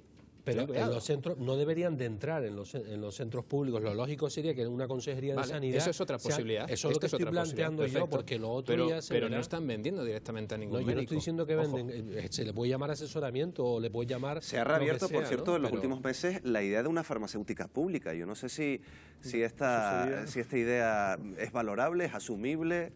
Pues sería desde luego que muy bueno, pero yo creo que no lo van a permitir las farmacéuticas. La industria farmacéutica es muy fuerte, tiene mucho poder y ya hay muchas puertas giratorias por ahí, pero ojalá la clase política apostase pues, por tener farmacéuticas. La Unión Europea podría tener farmacéuticas públicas, sobre todo para algunos medicamentos importantes como estos, como los del cáncer, que cuestan lo que estamos diciendo que cuestan, que eso no lo puede soportar una persona normal. Bueno, pues ahí sí, podría ser una apuesta poquito a poco, pero no creo que lo permitan. Bueno, sí, decir solamente Paco, una cosa, venga, cerrando. Un tratamiento para el cáncer no es lo mismo que un medicamento para el cáncer. No hay medicamentos que cuesten 300.000 euros. Es un tratamiento que implica radiología, que implica una serie de cuestiones. Etcétera. Lo que sí es cierto es que cuando hablamos de los costes, digamos, de los medicamentos, no solamente tenemos que hablar de los medicamentos especialmente costosos, sino sobre todo los medicamentos de uso común, de aquellos medicamentos que tienen una absoluta generalización. Se ha avanzado muchísimo, de verdad, Juan. Todavía sigue habiendo golfería e injusticias, pero se ha avanzado muchísimo en el uso de genéricos, que es cada vez más frecuente. Se ha avanzado muchísimo en el control de que no se produzcan compras directas a los profesionales de la medicina. Se ha avanzado en el control de la producción, pero hay algo en lo que nadie ha conseguido avanzar. Yo no creo que sea cuestión de montar farmacéuticas públicas, igual que no creo que sea cuestión de montar cines públicos. Creo que es cuestión de hacer que todo el mundo cumpla la ley. Y una manera sencillísima de saber cuál es el margen de beneficio que tienen las compañías es averiguar cuáles son sus resultados en bolsa, cuáles son su contabilidad analítica. Lo que no pueden decir es que el coste que se aplica finalmente al producto médico es consecuencia del tiempo de investigación, porque al final eso es eterno, eso es eterno, y vas a estar cobrando lo mismo siempre. Dejamos este debate aquí y vamos a tratar, yo creo que es el tema de la semana.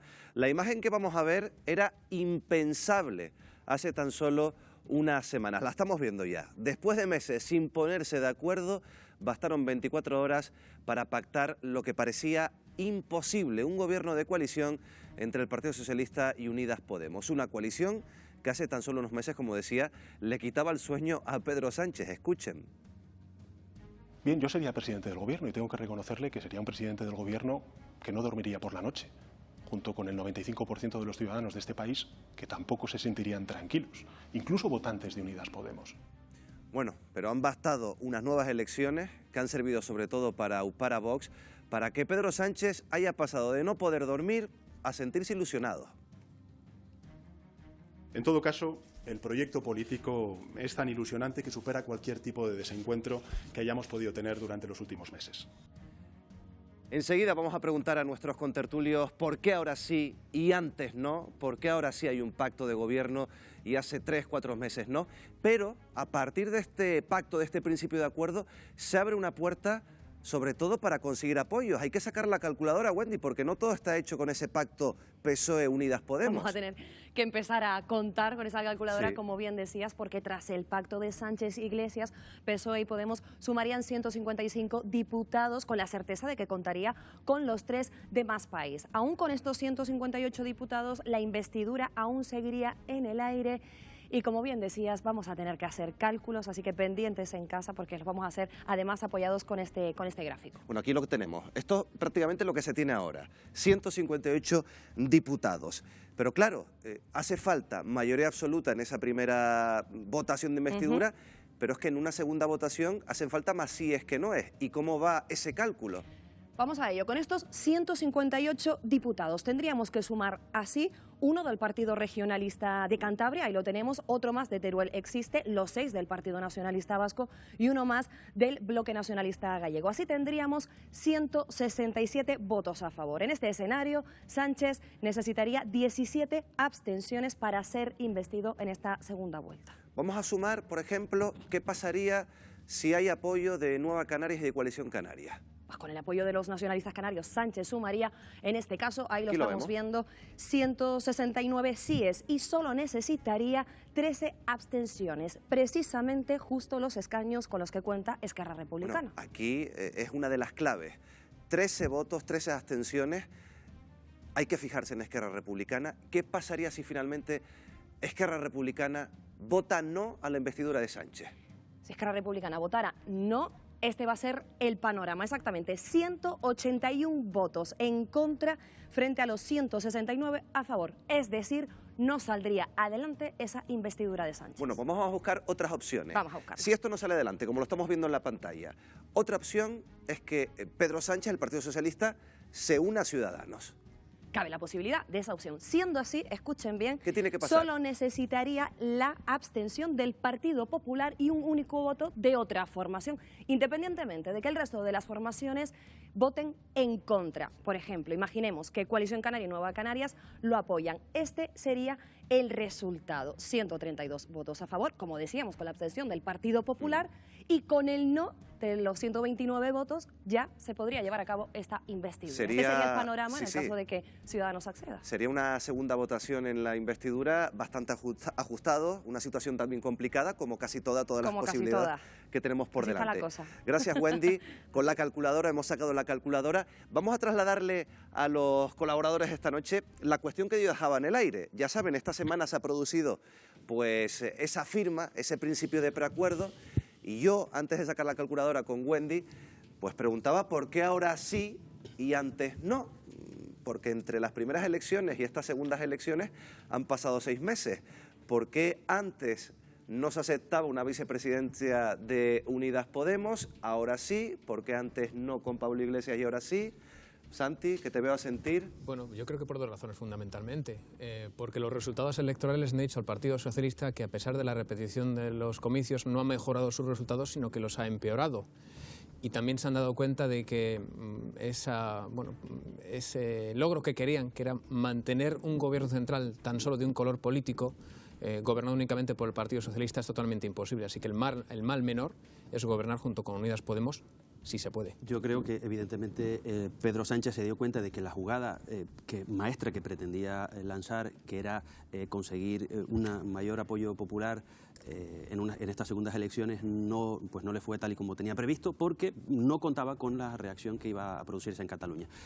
Eso demuestra además la rapidez, o eso es producto de la rapidez con la que se llegó al acuerdo. Prácticamente horas después de haberse producido las elecciones ya alcanzaba ese acuerdo y dejaba atrás todos esos vetos que había impuesto a Unidas Podemos, ¿no? Yo creo que esa es la lectura, y ahora el foco habrá que ponerlo en si consigue los apoyos suficientes para lograr la investidura. Pero Marta, ¿no crees que ha dejado un poco en fuera de juego a mucha gente este cambio de actitud en tan poco tiempo? No, yo creo que fuera de juego, por lo que ha sorprendido sobre todo es la rapidez con la que se ha llegado al acuerdo, ¿no? En la misma noche electoral, porque fue esa misma noche cuando hicieron la llamada. Yo creo que aquí es que las circunstancias de ahora no son las circunstancias de abril, ¿no? Es decir, efectivamente está la sentencia de por medio del 1 de octubre del referéndum, está la crispación en Cataluña, que lleva ya un mes incendiada, y sobre todo está el crecimiento de Vox, es que lo que les ha hecho, yo creo que romper en el Partido Socialista todas las resistencias que han tenido siempre a pactar con formaciones de tendencia comunista, que ha habido una resistencia histórica desde Felipe González hasta ahora, se ha logrado romper, en este caso simplemente por el crecimiento de la ultraderecha. Paco, solo en 10 segundos, ahora retomo contigo porque tenemos preparado también otra información. ¿Por qué ahora sí y antes no? Porque ahora les convenía y antes no les convenía. Si es que es sencillísimo, si no hay que darle más vueltas. Antes se fiaron de las encuestas de José Félix Tezano, que decían que el Partido Socialista iba a sacar 15 diputados más. Y luego vino la realidad y vieron que no, y dijeron, Dios mío, o nos damos prisa o aquí se puede producir la marimorena, ¿no? Bueno, ahora seguimos con esta cuestión, pero también queremos analizar los resultados de la pasada convocatoria electoral, Wendy, resultados que arrojaron los votos en Canarias. ¿Cómo quedó la situación? Pues sí, Miguel Ángel, y para ello contamos esta noche con la presencia de Samuel Toledano. Muy buenas noches. Hola, buenas analista noches. en comunicación política, y precisamente, ya lo comentaba Miguel Ángel, preguntarte en primer lugar una valoración de las pasadas elecciones, de este pasado 10 de noviembre. Cuéntanos. pues el Partido Socialista y Podemos han perdido votos, pero dentro de lo que cabe no le ha pasado tanta factura al fracaso de las negociaciones durante el verano.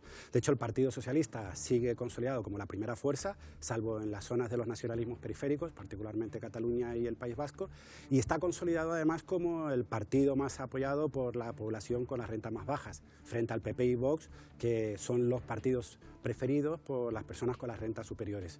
Luego nos encontramos también con el Partido Popular, que ha subido y se ha visto beneficiado, y luego evidentemente lo que ha sido la mayor sorpresa, tanto a nivel estatal y también evidentemente en Canarias, ha sido la irrupción de Vox, que ha sido, en el caso de Canarias, ha aumentado 50.000 votos, se ha consolidado además como una fuerza preponderante en muchas zonas, es la segunda fuerza en muchas zonas, por ejemplo en el sur de Tenerife y en otras zonas de Canarias. En las zonas turísticas, además, aquí lo vamos a ver en este mapa. Sí.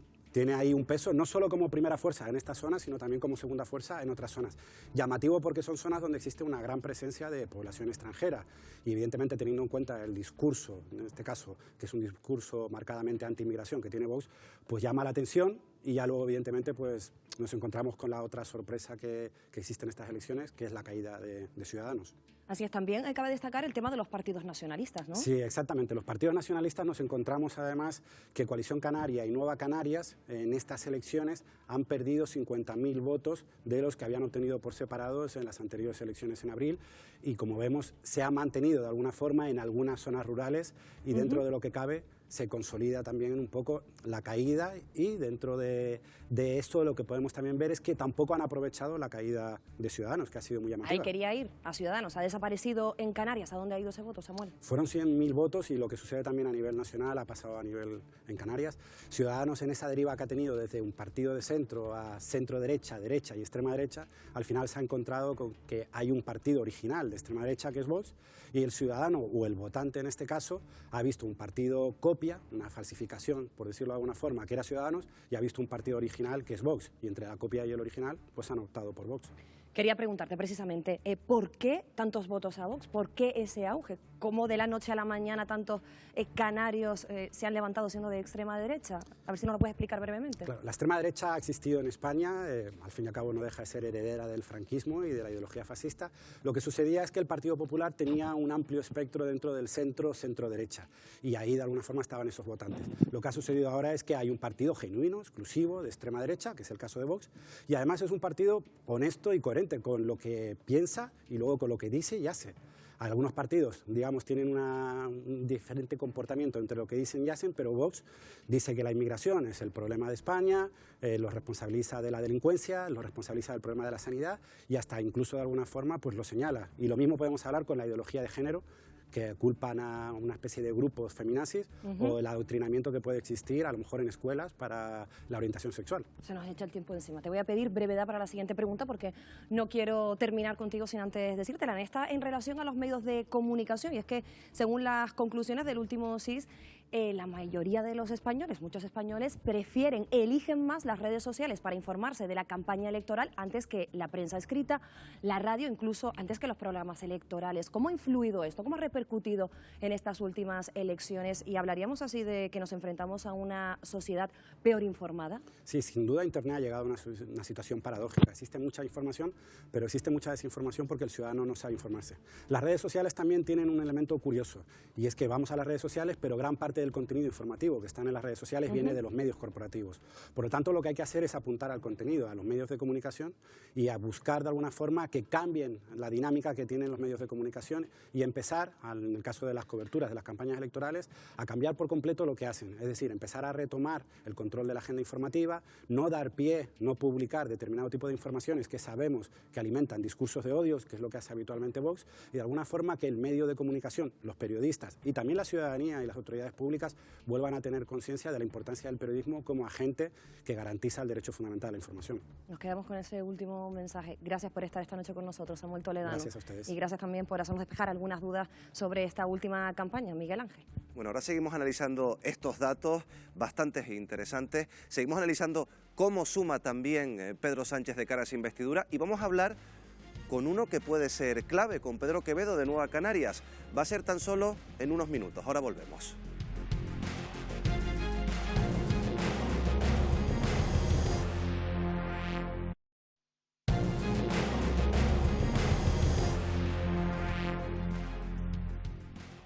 Bueno, pues lo prometido es deuda.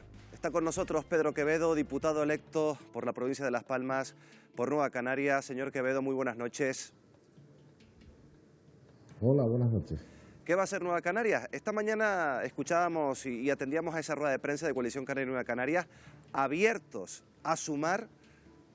¿Va a sumar Nueva Canarias con Pedro Sánchez y con Pablo Iglesias? Bueno, vamos a ver, yo creo que por ser claros y precisos, lo hemos intentado explicar en una rueda de prensa esta mañana. Coalición Canaria y Nueva Canarias vamos a estar en una estrategia conjunta en relación con las negociaciones con el Partido Socialista, ¿no? ¿Por qué? Porque estamos de acuerdo en que es necesario desbloquear la política española y que es necesario promover la gobernabilidad. Este es un asunto determinante.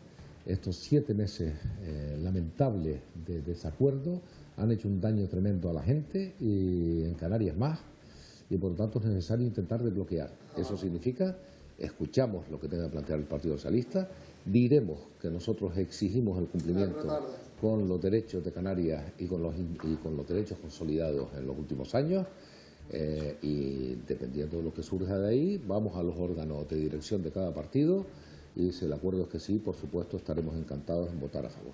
2 preguntas breves. ¿Esto quiere decir que no va a haber votos diferentes entre Nueva Canarias y Coalición Canaria, que van a optar por una opción única los 2 partidos? Y la segunda cuestión, hablando de esa agenda canaria, ¿ya han hablado con Adriana Lastra, con la socialista? La primera cuestión, nosotros vamos a intentar, nosotros tenemos un manifiesto de 71 puntos que creo que es muy importante para esta tierra, que es público y notorio además, se puede consultar fácilmente en Internet, y eso es lo que nos une. Y eso es lo que vamos a trabajar en Madrid. Además, consideramos que es interesante que ambas fuerzas políticas, el nacionalismo canario, tenga una posición única mientras sea posible, y creemos que lo es, porque ya hemos tenido una reunión de seguimiento, del seguimiento del pacto, donde hemos mostrado la voluntad de ir juntos en esta dirección. Por lo tanto, esa va a ser la estrategia. Por cierto, creo que eso fortalece los intereses de Canarias, no los debilita, en un principio. En relación con la señora Lastra, efectivamente se ha puesto en contacto con Coalición Canaria y con Nueva Canarias. Decidiremos quién debe estar y quién no en Madrid, porque la primera fase fundamentalmente es escuchar y decir algo bien sencillo, insisto. Presupuestos generales de 2017-2018, hay que respetar los logros conseguidos para esta tierra, que fueron muy importantes. El nuevo régimen económico y fiscal y el nuevo Estatuto de Autonomía de Canarias. Esto hay que respetarlo. Y además tenemos una agenda general sobre el blindaje de las pensiones, la defensa de los servicios públicos, etcétera, etcétera, etcétera. Estas cuestiones van a estar encima de la mesa, y una cosa es la investidura y otra cosa es el gobierno, o digamos que la legislatura, pero tiene que haber un entendimiento elemental, porque tampoco se trata aquí de estar regalando a cambio de no sabemos qué va a pasar con esta tierra. Pedro Quevedo, buenas noches, muchas gracias. Un placer. Buenas noches. Bueno, antes sacábamos la calculadora, Paco. Estábamos hablando de Pedro Quevedo, con Pedro Quevedo si sumaban o no sumaban. Lo que pasa es que tienen que sumar muchos para sacar adelante esa investidura. En realidad hay 4 opciones. Vamos a descartar la repetición de elecciones, quedan 3, porque solamente se manejan normalmente 2, pero hay 3. Una es la opción de una abstención nacionalista catalana, una abstención de los independentistas de Esquerra Republicana, que permita un gobierno de Partido Socialista y Podemos, junto con un montón de, digamos, partidos y partidetes de carácter local. Esa es una opción. La otra opción es un acuerdo del PSOE con Ciudadanos y con la abstención del Partido Popular, pero es que hay una tercera opción de la que no habla nadie y que es, yo creo que importantísima, y que además podría producirse, que es que no haya posibilidad de llegar a un acuerdo porque se sostenga el bloqueo por los motivos que sean, y el rey Felipe toma la decisión de nombrar una persona independiente. Es una opción que se ha planteado en algunos lugares, tendría que ser aprobado y votado ese gobierno por el Parlamento. Por supuesto, el Parlamento tendría la obligación de pronunciarse sobre ese asunto, pero me imagino que si el rey propone un nombre, tendría que ser un nombre previamente consensuado con las principales fuerzas políticas del país, un nombre, un independiente. Yo creo que no estamos tan lejos de que esa posibilidad ocurra, y que eso es una de las cosas que también se han planteado los líderes políticos para avanzar tan rápido, porque cabe perfectamente la posibilidad de que si hay bloqueo por la izquierda o hay bloqueo por la derecha, al final haya que optar por buscar un independiente, vamos a decir, centrista, ¿no? Sin descartar esa posibilidad que tú pones sobre la mesa, Octavio, ¿qué ves más factible hoy en día, este jueves a las 11:10 de la noche? ¿Que Esquerra se abstenga en una segunda votación o ese pacto PSOE Ciudadanos y una abstención del Partido Popular? Porque esta tarde Feijóo, el líder de los populares gallegos, ya se ponía a la cabeza de una maniobra para que el Partido Popular facilitara ese acuerdo, se abstuvieran, etcétera, etcétera. Podría ocurrir en esa segunda opción, lo que habría que ver qué disposición tiene Ciudadanos de pactar con el Partido Socialista después de la debacle en la que se encuentra, y un partido que se encuentra prácticamente en la UBI. Yo creo que no está ahora mismo para estar hablando de pactos o no, sino para reconstituirse, regenerarse y volver a ilusionar a aquellos votantes que se le han marchado. Yo tengo la impresión de que la opción más factible es la primera, en la que Partido Socialista con Unidas Podemos y el resto de partidos regionalistas, por llamarlo de alguna manera, lleguen a un acuerdo, y es muy probable que se produzca esa abstención de ERC, que ahora mismo parece que pone las cosas difíciles, pero no le queda otra, y lo ha dicho el presidente Sánchez o el candidato a presidente. Si no se produce ese pacto, la otra opción puede ser unas elecciones generales en las que la derecha por fin produzca el sorpaso. Claro, pero para conseguir esa abstención de Esquerra Republicana hay que pagar el peaje, porque los independentistas están poniendo ya cuestiones que tienen que ver con la soberanía, con la autodeterminación sobre la mesa. ¿Esto perjudica, beneficia ese pacto PSOE Unidas Podemos? Juan, Santi. Bueno, primero se tienen que calmar las cosas en Cataluña, porque ya no es pagar o no el peaje, sino si bloquean la frontera no hay que pagar el peaje. No pueden pasar los camiones de todas formas, aunque paguen el peaje, ¿no? Al margen de broma. Yo tengo la impresión de que, la estrategia de Pedro Sánchez en estos momentos no era llegar a la Moncloa, porque ese pacto con Ciudadanos no es solo llegar a la Moncloa, sino hacer una legislatura de 4 años, y para ello luego hacen falta aprobar presupuestos y hacen falta más cuestiones. Por tanto, el pacto ese con Ciudadanos, con la abstención del PP, me parece muy flojo y podría garantizar llegar a la Moncloa, pero no lo siguiente. Y yo creo que Pedro Sánchez finalmente llegará a la Moncloa con los votos prácticamente de la moción de censura, porque no veo, por un lado, a Esquerra Republicana votando junto a Vox, y Esquerra Republicana sabe, estamos en elecciones en Cataluña, si estuvieran más cercanas le costaría más, pero abstenerse ahora a lo mejor no les cuesta tanto, porque además después necesita al PSOE para gobernar en Cataluña y para desprenderse un poco de Juntos por Cataluña, ¿no? De los que se está Santi separando. y Marta, venga. Sí, pero lo malo es que Esquerra ya está fuera de los límites. Esta tarde Pedro Sánchez decía que el diálogo tiene que ser dentro de los límites de la Constitución y del Estatuto, pero es que ya Esquerra no está ahí. Esquerra está pidiendo la independencia, está pidiendo la soberanía, y eso no está dentro de la Constitución. Está pidiendo un referéndum de autodeterminación, no la independencia. Vale, pero es que hace nada Pedro Sánchez estaba hablando de que en el Código Penal se iba a tipificar el que se condenasen los referéndums ilegales. El último debate. Exactamente, y ahora parece que ya no estamos en un problema de convivencia, sino en un problema político, que es lo que ha definido esta mañana. Quiere decir que lo que está pidiendo Esquerra y los independentistas catalanes es que los catalanes decidan claro, si son independientes o no. No están imponiendo nada. Y por eso te pregunto, ¿tú crees que el Partido Socialista, que todos los catalanes por eso te pregunto, votar? Juan, ¿tú crees que el Partido Socialista le diría ok a ese referéndum? No demos patente de corso a algo que es absolutamente ilegal y que no entra dentro de es que eso es lo que está pidiendo Esquerra Republicana. Yo estoy aclarando lo que piden los independentistas. Sí, pero bueno, es imposible, eso es imposible de conceder. No es imposible. Es absolutamente imposible si no cambia la Constitución con el voto favorable de la mayoría de los españoles o de los partidos, ¿no? A los que hay que ponerse en el caso de Esquerra, decir, vamos a ver, ¿qué gano apoyando al Partido Socialista si no me van a dar el referéndum que yo quiero? Nada, pues entonces no los apoyo.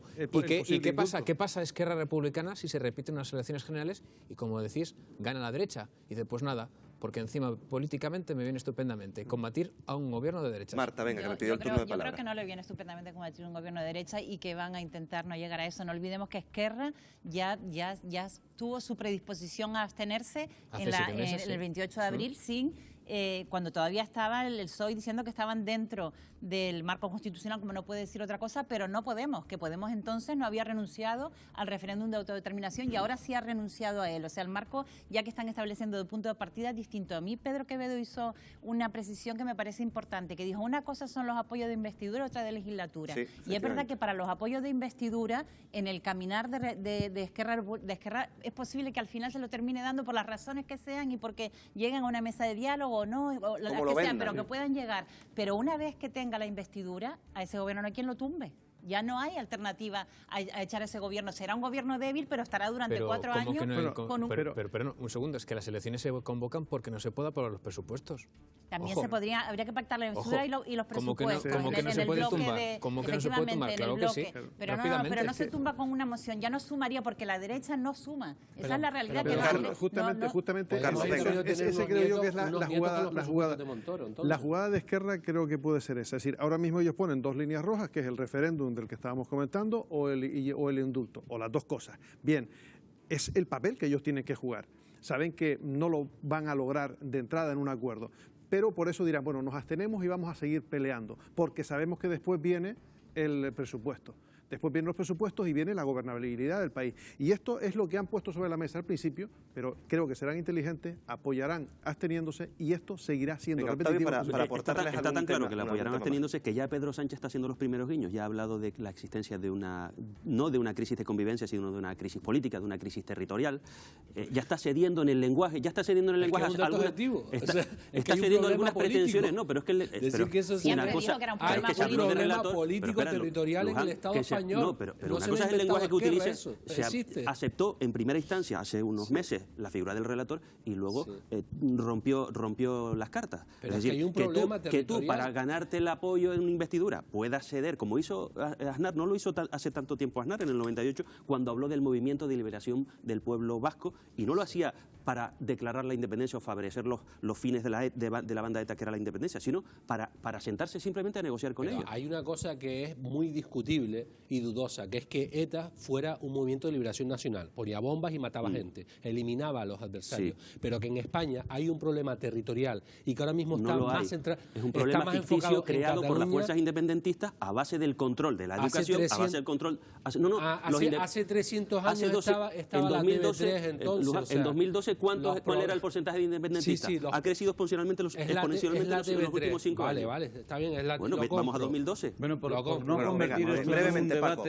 convertir esto en un debate sobre Cataluña nuevamente, yo creo que básicamente lo que podríamos plantearnos es qué está ocurriendo en la política española, que los políticos han perdido completamente la vergüenza y son capaces de cambiar de posiciones, de mercar de posiciones, de decir una cosa en campaña electoral, al día siguiente justo la contraria, de plantear que ilegalizarán en el Código Penal los referéndums y ahora plantear que se trata de un problema político, a ver cómo lo resolvemos. Yo creo que habría que plantearse qué diablos está pasando en este país, que la política no sirve más que para ganar elecciones. Paco, que nos hemos instalado en el frentismo, hasta con el tema de Amancio Ortega estamos ideologizándolo todo. Ahora seguimos hablando de este asunto porque vamos a analizar pues lo que nos deja las elecciones del 10 de noviembre. Fíjense, esas elecciones, las del pasado 10 de noviembre, han logrado acercar a los líderes, lo decíamos, del PSOE y de Unidas Podemos, pero también se han llevado a otros dirigentes por delante, como Albert Rivera, quien se despedía así de la vida política tras dejar su partido con tan solo 10 diputados. Me dimito como presidente de Ciudadanos. Creo que es momento de ceder el testigo no solo en la presidencia de quien elija a los militantes, sino también dejar paso a otro diputado que esté al 120% como yo he estado estos 4 años. Es que dejo la política. Dejo la vida pública, también en coherencia con lo que soy, de dónde vengo y lo que pienso sobre la vida y sobre la política.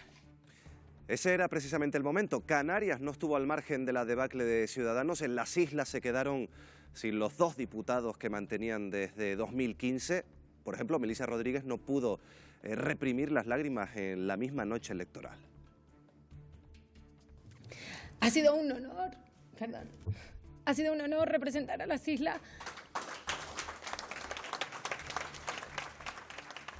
Bueno, pero en este análisis de los resultados podemos afirmar que prácticamente todos los partidos, salvo Vox, perdieron de alguna forma. El Partido Popular no alcanzó sus expectativas, quedándose por debajo de la barrera de los 100 diputados que aspiraban a conseguir esos 100 diputados. El PSOE dejó atrás 3 diputados y cerca de 800.000 votos en una convocatoria electoral diseñada por los socialistas para lo contrario, para recuperar poder.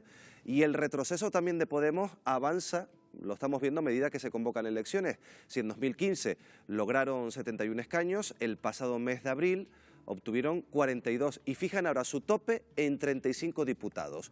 Por último, los nacionalistas canarios, que se han quedado con un sabor agridulce. Por una parte, la alianza entre Coalición Canaria y Nueva Canarias logró arañar ese escaño por Las Palmas, pero la merma de votos vino de un diputado que perdieron de los 2 obtenidos en las pasadas elecciones por la provincia de Santa Cruz de Tenerife. Como hemos visto, muchos damnificados en estas pasadas elecciones. Yo no sé, así en una ronda rápida, para ustedes, ¿quién ha sido el gran perdedor? ¿Ciudadanos quizás? Han perdido sobre todo, Miguel Ángel, los 3 partidos que bloquearon, que pudieron desbloquear la situación y no lo hicieron. PSOE, Podemos y Unidas y Ciudadanos.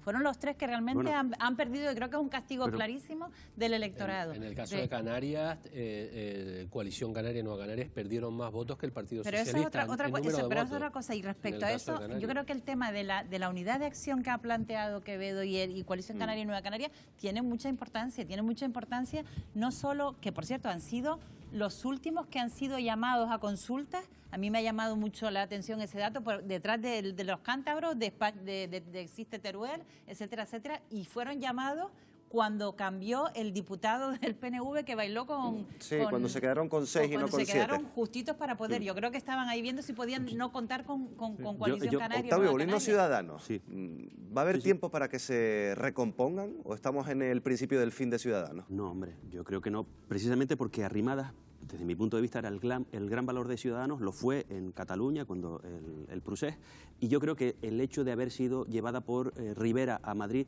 la eclipsó, la mantuvo en un muy segundo plano, que ahora puede recuperar. Todas las voces del partido apuntan a que ella va a ser la líder natural, y creo que a Ciudadanos sí le queda bastante recorrido, siempre con ese mensaje de moderación de centro por el que el partido de Ciudadanos fue... obtuvo tanto apoyo popular y que luego fue perdiendo a medida que se fue escorando a la derecha por parte de Rivera, que le pasó eso de que el poder efectivamente te deja solo y te ciega, y le hizo llevar el partido hacia la debacle en la que se encuentra, ¿no? Siguiendo en ese bloque, ¿qué va a pasar con el Partido Popular? Se quedó lejos de los 100 diputados, era una de las expectativas del partido de Pablo Casado. Sí, pero aguantó el tirón del empuje de Vox. Hay que tener en cuenta que le ha salido, bueno, pues un rival duro por la derecha, ¿no?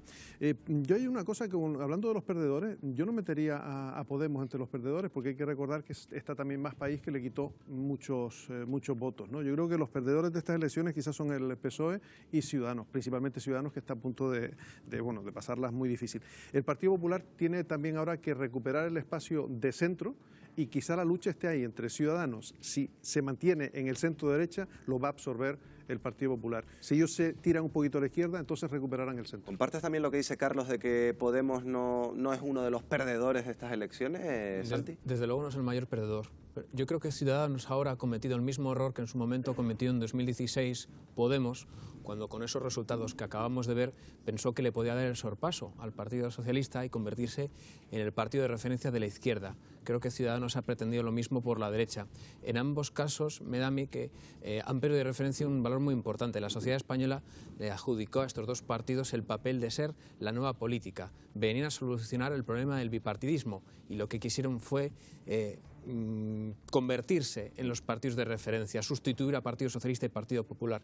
En la medida en la que han perdido esa referencia de ser partidos que solucionan problemas, que llegan a consensos y alcanzan mayorías, no van a recuperar el voto de la gente. Juan, brevemente, pero lo cierto es que el bloque de izquierdas, lo decía Marta, Podemos y el PSOE perdieron alrededor de 1 millón y pico de votos. Sí, perdieron. Lo que pasa es que luego la suma de diputados los colocó en una posición, si no idónea, por lo menos mejor que la del bloque de derecha. Yo veo difícil lo que apuntaba Octavio, la recuperación de Ciudadanos, por lo menos a los términos en los que estaba, sobre todo porque tiene 2 competidores ahora muy fuertes y partiendo de 10. Pero en el caso de lo que decía Marta, de lo de Coalición Canaria, que es la segunda bajada después de Ciudadanos, la más importante, la suma, digamos, provocó una bajada de 50.000 votos. ¿Y por qué los llaman los últimos?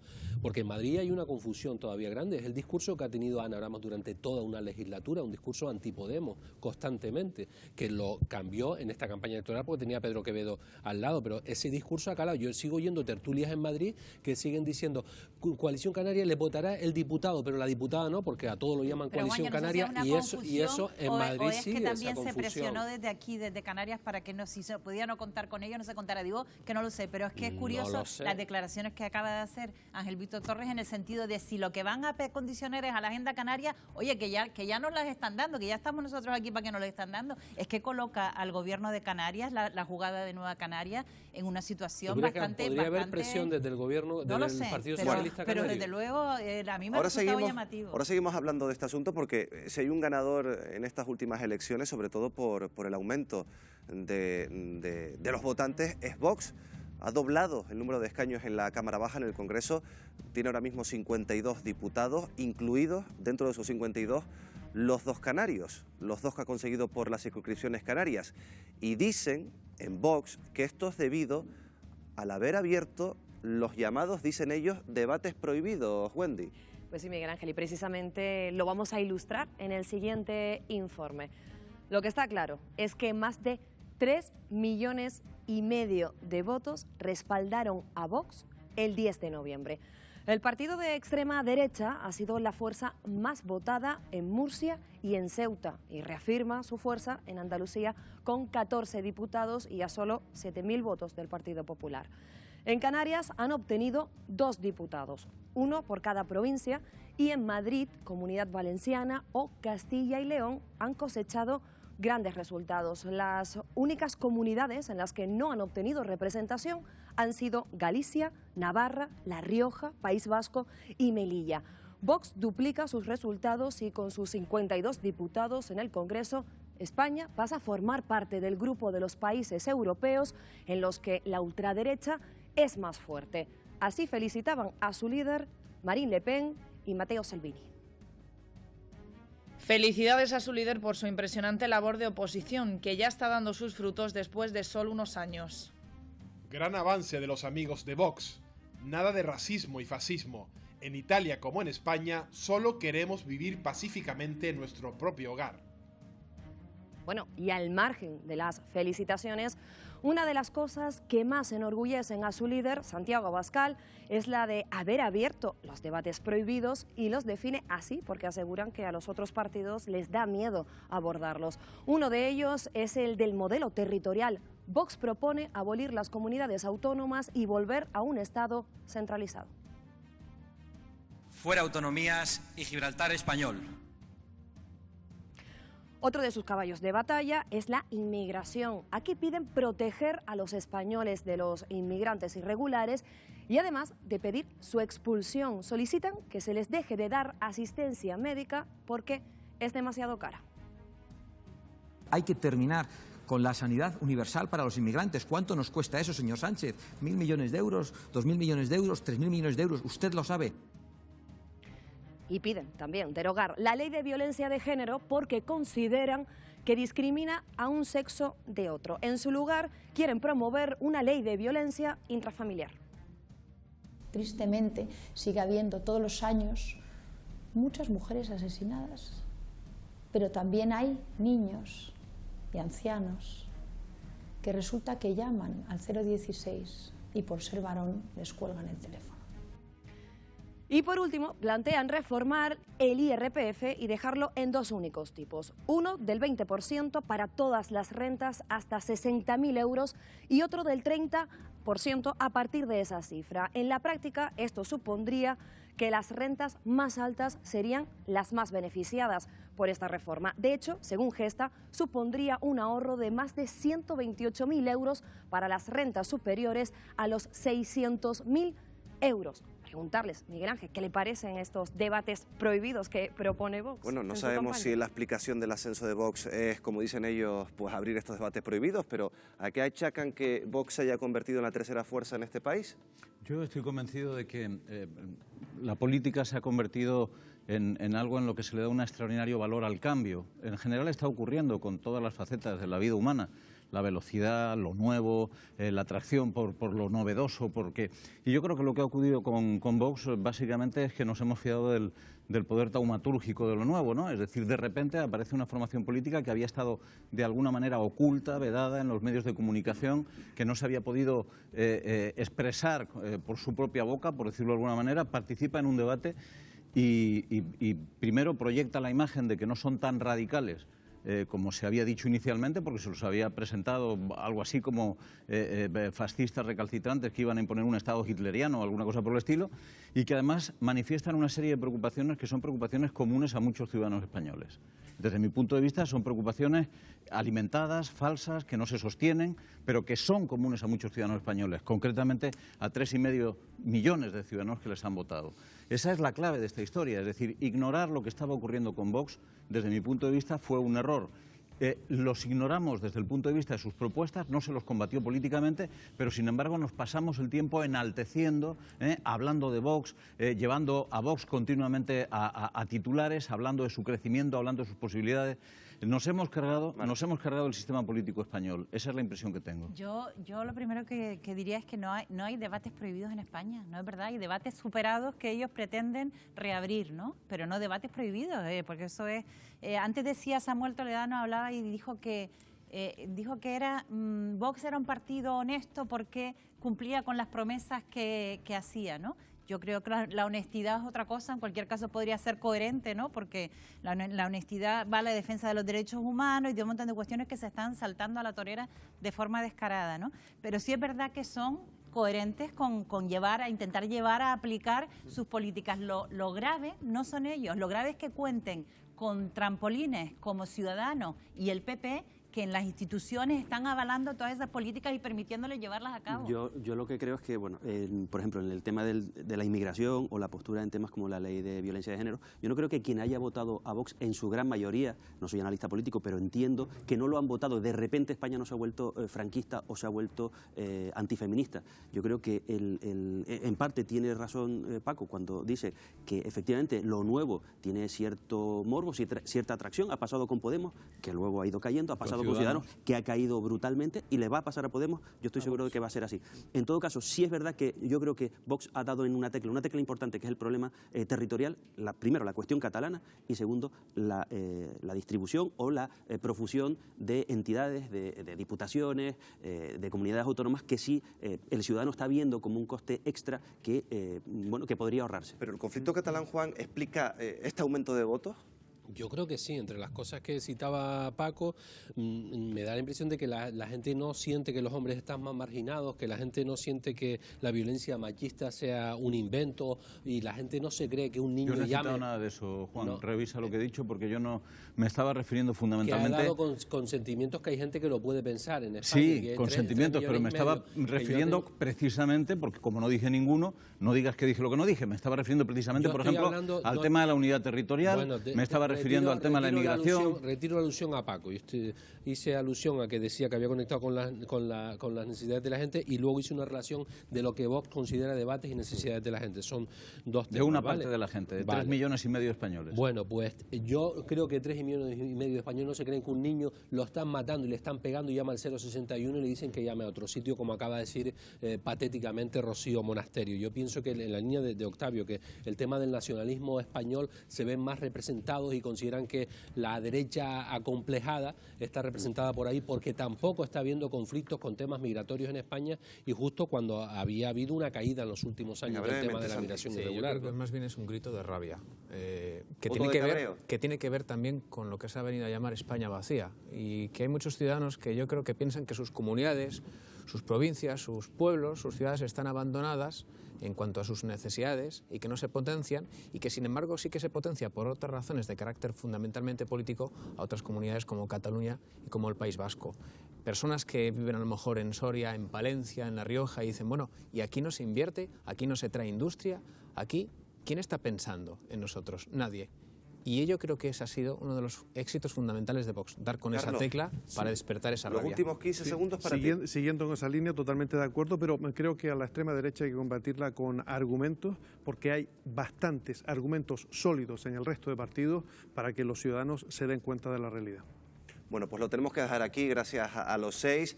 Cerramos el enfoque de esta noche. Nosotros volvemos el próximo jueves, siempre en horario habitual, a las 9:30 de la noche en Televisión Canaria. Muy buenas noches y nos vemos la próxima semana.